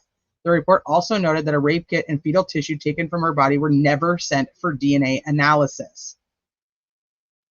For many local observers, the deaths of Birchmore and O'Keefe are twin exhibits of institutional decay, of a law enforcement apparatus rigged with malfeasance, ineptitude, and indifference, leaving behind two victims whose final moments may never be known or understood. In fact, before Reed's trial had begun, the U.S. Attorney's Office in Massachusetts launched an investigation into how law enforcement had handled the O'Keefe case. An engineering consulting firm hired by the Department of Justice to reconstruct the alleged crash concluded that O'Keefe's injuries were not consistent with being struck by a vehicle. Proctor's text, though ill-advised, turned out to be somewhat accurate. Reed did not skate, despite the apparent toddler-level proficiency of a state and local investigators. Toddler level, I like that. Blood was collected from the scene in red Solo cups and placed in Stop and Shop bags. On TikTok, CBS Boston shared an interview with a Reed supporter who wore red Solo cup earrings. One police lieutenant trawled for evidence using a leaf blower, and during cross-examination, one of Reed's attorneys performed a ritual disembowelment of Joseph Paul, the state trooper who was tasked with reconstructing the alleged crash. On the stand, Paul admitted to having only rudimentary knowledge of kinematics and could not identify kinematics as a subfield of physics and could not parse a definition of the word acceleration. How Reed's lawyer asked after O'Keefe had allegedly been struck by a 2-ton vehicle, did his cell phone end up underneath his body? It just did, Paul testified. Stranger still was the whirl of phone calls in the early morning hours of January 29th among McCabe, Higgins, Albert, and Albert's wife. These were, according to the witnesses, mostly butt dials, even the ones that didn't go to voicemail. Albert implied on the stand that he was being intimate with his wife at a moment when records show he butt dialed Higgins in a delightful coincidence. I like the wording here. In a delightful coincidence, Higgins butt dialed him back. The exchange evokes the emoticon popularized by Miranda July in the film Me and You and Everyone We Know. Albert disposed of his phone the day before court order was issued, compelling him to preserve its contents. He said he'd simply traded it in for a newer model. Higgins went so far to destroy his phone and SIM card and leave them in a dumpster on a Cape Cod military base.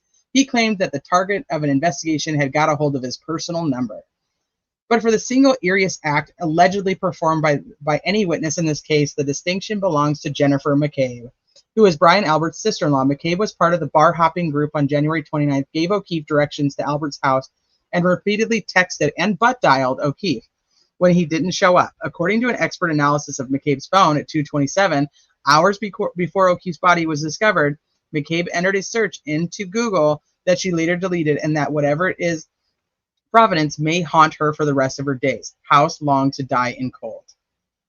On the stand, McCabe firmly denied making the house-long search at 2:27. She maintained that she had actually done a similar Google search hours later, only after they found the body, and at Reed's specific request. But whoever wished to know how long it takes to die in the cold, and whenever they asked, they had their answer soon enough. A bone-chilling gust of incompetent collusion swirls around the extremely outer Boston saga, like a Dennis Lehane novel adapted by the Coen brothers. The bumbling attempts to close ranks, the incestuous conflicts of interest, the Wahlbergian R's and vowels, the incantation of technical terms such as a butt dial, all of it can almost make you forget about the man freezing to death at the foot of the lawn. The cast of characters is a neighborhood specific and yet hard to place class-wise. There's Albert, the bullet-headed salt of the earth cop who lived in a $900,000 house. There's McCabe, the basketball mom in a smart blazer with a perfect blowout, a flinty Mayor Quimby accent, and a wonky tooth.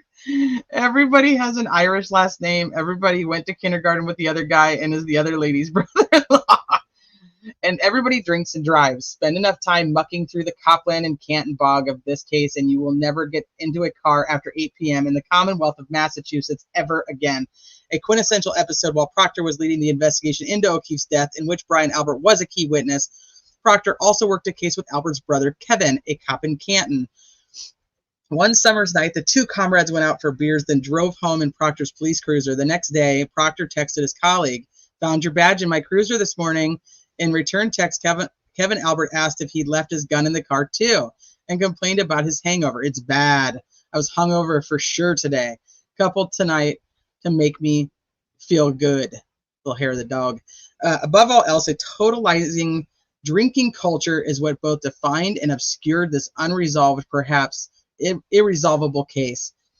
It opens the elevator shaft onto a bottomless enigma. Did Reed, who allegedly woke up thinking she'd last seen O'Keefe at a bar, ever piece together any reliable memory shards from that night? Or did her mutating account of events generate itself from a primordial soup of liquor, panic, guilt, and conjecture? Did visitors to Fairview Road miss O'Keefe's body on the lawn because it wasn't there, or because they were too drunk to notice? Do any of these people really remember what happened?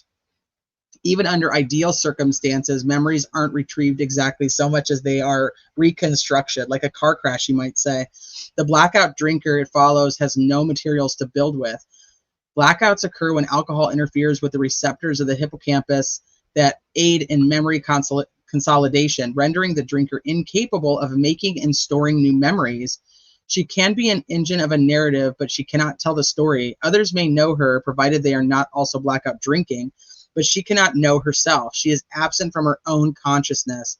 In some sense, she is a person who in that moment doesn't fully exist. A zombie, an automation, a ghost of her present tense. Binge drinking offers true oblivion. A pedimort. Many in this Canton milieu, it seems, elected to die a little night after night. Ah. There is roughly 15-minute block of time on January 29th when Reed is largely unaccounted for. She claims that she was driving around looking for O'Keefe, which, like a lot of this, doesn't make sense. In these minutes, she called O'Keefe over and over, and at one point left him a brief voicemail. An enhanced version of the recording posted on YouTube captures her asking tearfully, "John, where the fuck are you?" But the raw, unintelligible version of the voicemail that played in the courtroom is almost frightening in its echoing and distinctness. It could be the high whimper of a dying animal, or the faintly musical wail of a wraith, or a fragment of Requiem played backward. The person it was meant for never heard it, and maybe the person who left it was never there. Dang. That was pretty well written. Thank you, Travis, for making sure I looked at that. Milieu. I don't even know what that is. Interesting. Please read the name of the author. Is it at the bottom? Or is it at the top? Let me go back up.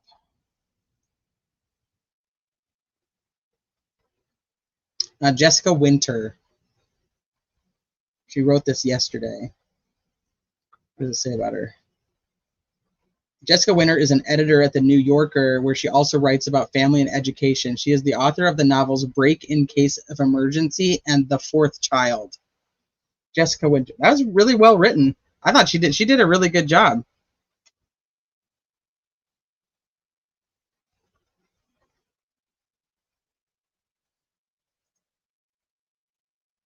Yeah, I thought that was really good. I love this article. It is. It gives a little bit from both sides, but it also doesn't sugarcoat it and try to sweep everything under the freaking rug. So I thought it was a great summary. I don't think I could have. I know I couldn't have, but it was a good read. Thank you guys for sharing that. Okay, so we know that we have the hearing coming up on July 22nd with Lolly and Yannetti, and Karen will be there. We'll get to figure out what their plan is and what it's going to look like going forward. So for me, I don't plan on spending a ton more time looking into the Karen Reed case. I will probably follow the hearings as they come, like I have before. We can watch the hearings. But there's a couple other trials that are happening this summer that I think there's actually so many, but a couple that I am pretty invested in. We have Corey Richin's case, her preliminary hearing coming up. I think it just got rescheduled to August, if I remember correctly. And then another one that I am really invested in is Ashley Benefield out of Florida. I know a ton of you guys follow Sarah Boone. I highly recommend going over to my friend Jen Lou's channel for that, because I'm not as into that case as other people are. I know that she's a wackadoodle and that there's crazy stuff that happens, so I have no mind talking about it, but it's not something that I'll probably be digging too much into. I have been working on some short videos of each victim in the Long Island serial killer case and a little bit of their backstory, so that we can, we talked about this when we covered Lisk, that we'll have it for whenever that trial is obviously very far out, but I want to put the pieces together so that we have the shorter videos of each person's story, and it'll be easy to look back on when the time does come. But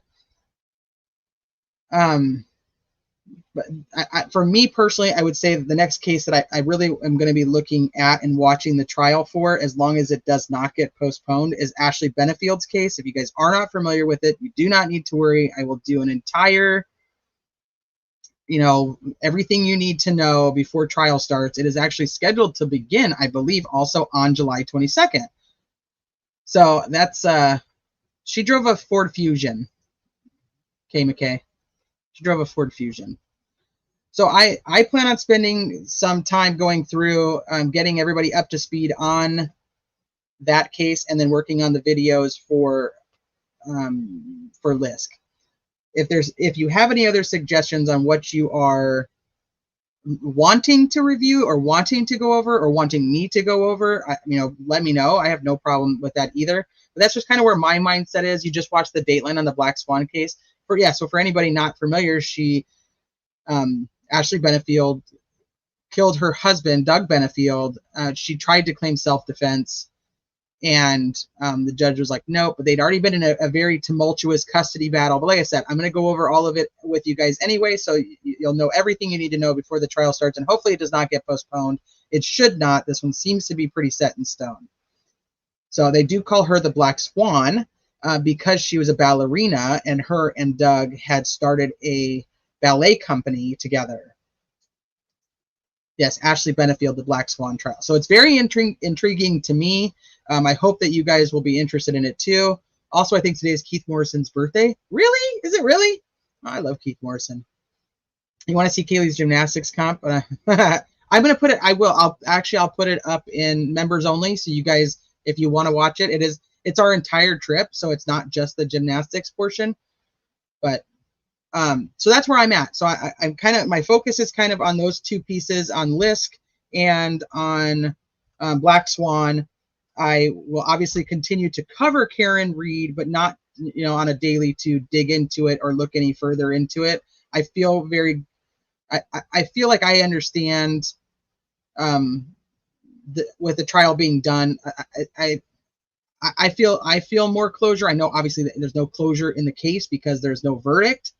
So I'm still interested in the legal side of it, but it's definitely not something, you guys know me. I can't, I want to move around. And obviously anybody who knows me knows I'm going to continue to cover anything Delphi that does happen over the summer. We do have some hearings at the end of this month in Delphi. As of right now, they will not be streamed.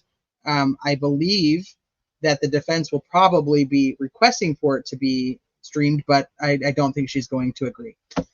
That's kind of where that's at. So if there is anything, obviously we will do it live if there are any juror interviews that come out in the Karen Read case. If there's anything like that pops off, we will go back to Karen Read. But for now, I think that I just kind of want to shift away. And there's a lot of people who spend daily and they dig into everything Karen Read. So if that's something that you're absolutely interested in, I have great recommendations for you. Madeline Soto, I had told you guys before I left on my trip that I had gotten all the documents.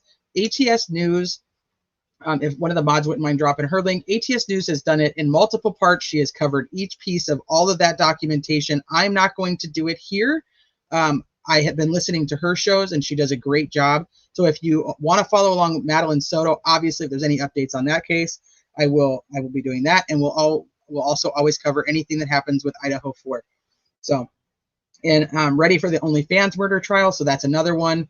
So we got, and then there's still the Leila Cavett case that I literally started a video. I think I made it halfway through like a documentary style video for Leila Cavett. And then I stopped because I was so sucked into Karen Read. So I may go back and finish that. I may actually just start it all over again.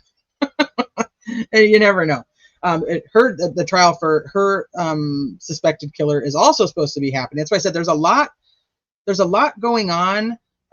So I love to support my friends in true crime and on YouTube, and if they're covering something that I think they're doing a great job anyway, I don't necessarily think I need to double up on it. And the Madeline Soto case is very hard for me personally. For some reason, I don't know.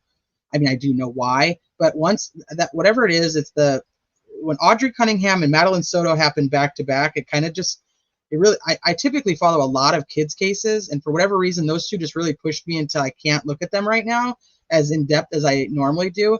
And it's just a personal choice. So, that's why I'm like, I get it that people want to follow it still, more daily or weekly. And I highly recommend ATS. She's just down to earth, and she's just a good person, which you don't always get in true crime social media. So it's the year of trials. So we have there's a lot happening. But other than that, I think that kind of wraps us up for tonight. We were here almost 3 hours. We covered everything that happened yesterday, everything with Proctor being rehomed, and he has a job, but he has no place to go. And that's where we're at. So I love you guys. Thank you guys for being here. And I know you have 1,000 other places that you could spend your time, and you choose to spend your time here with me. And honestly, I would not be able to do any of this without you guys. I mean, it would not even be possible. So I just know, I know how much, like, if you ever think like nobody cares about you or you're not appreciated, I'm telling you right now, I appreciate you. I thank you. I don't care what your opinion is on the case. I love that you're here. You're supportive. You're full of information, and you contribute to a goodness in trying to put the pieces together for the victims and for sometimes even the suspected killers who we don't always agree might be the right person. So just know you guys are extremely appreciated, and I thank you guys so very much for being here. So go enjoy the rest of your Tuesday. I'm going to try to come back tomorrow. We are doing 4th of July at my house, so we'll see if I can be back tomorrow, if I can make it that soon. Otherwise, I'm going to see you guys probably, so it'll be Wednesday or Friday, most likely. Unless something pops off that we have to hop on for, that's when I plan on being back. So thank you guys, and I'll see you guys later.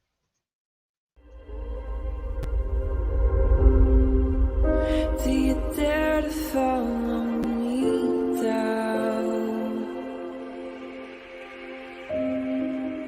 Head into the unknown.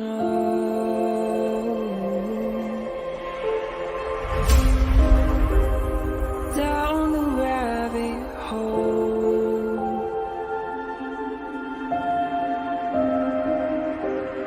Where it stops, no one knows. We're going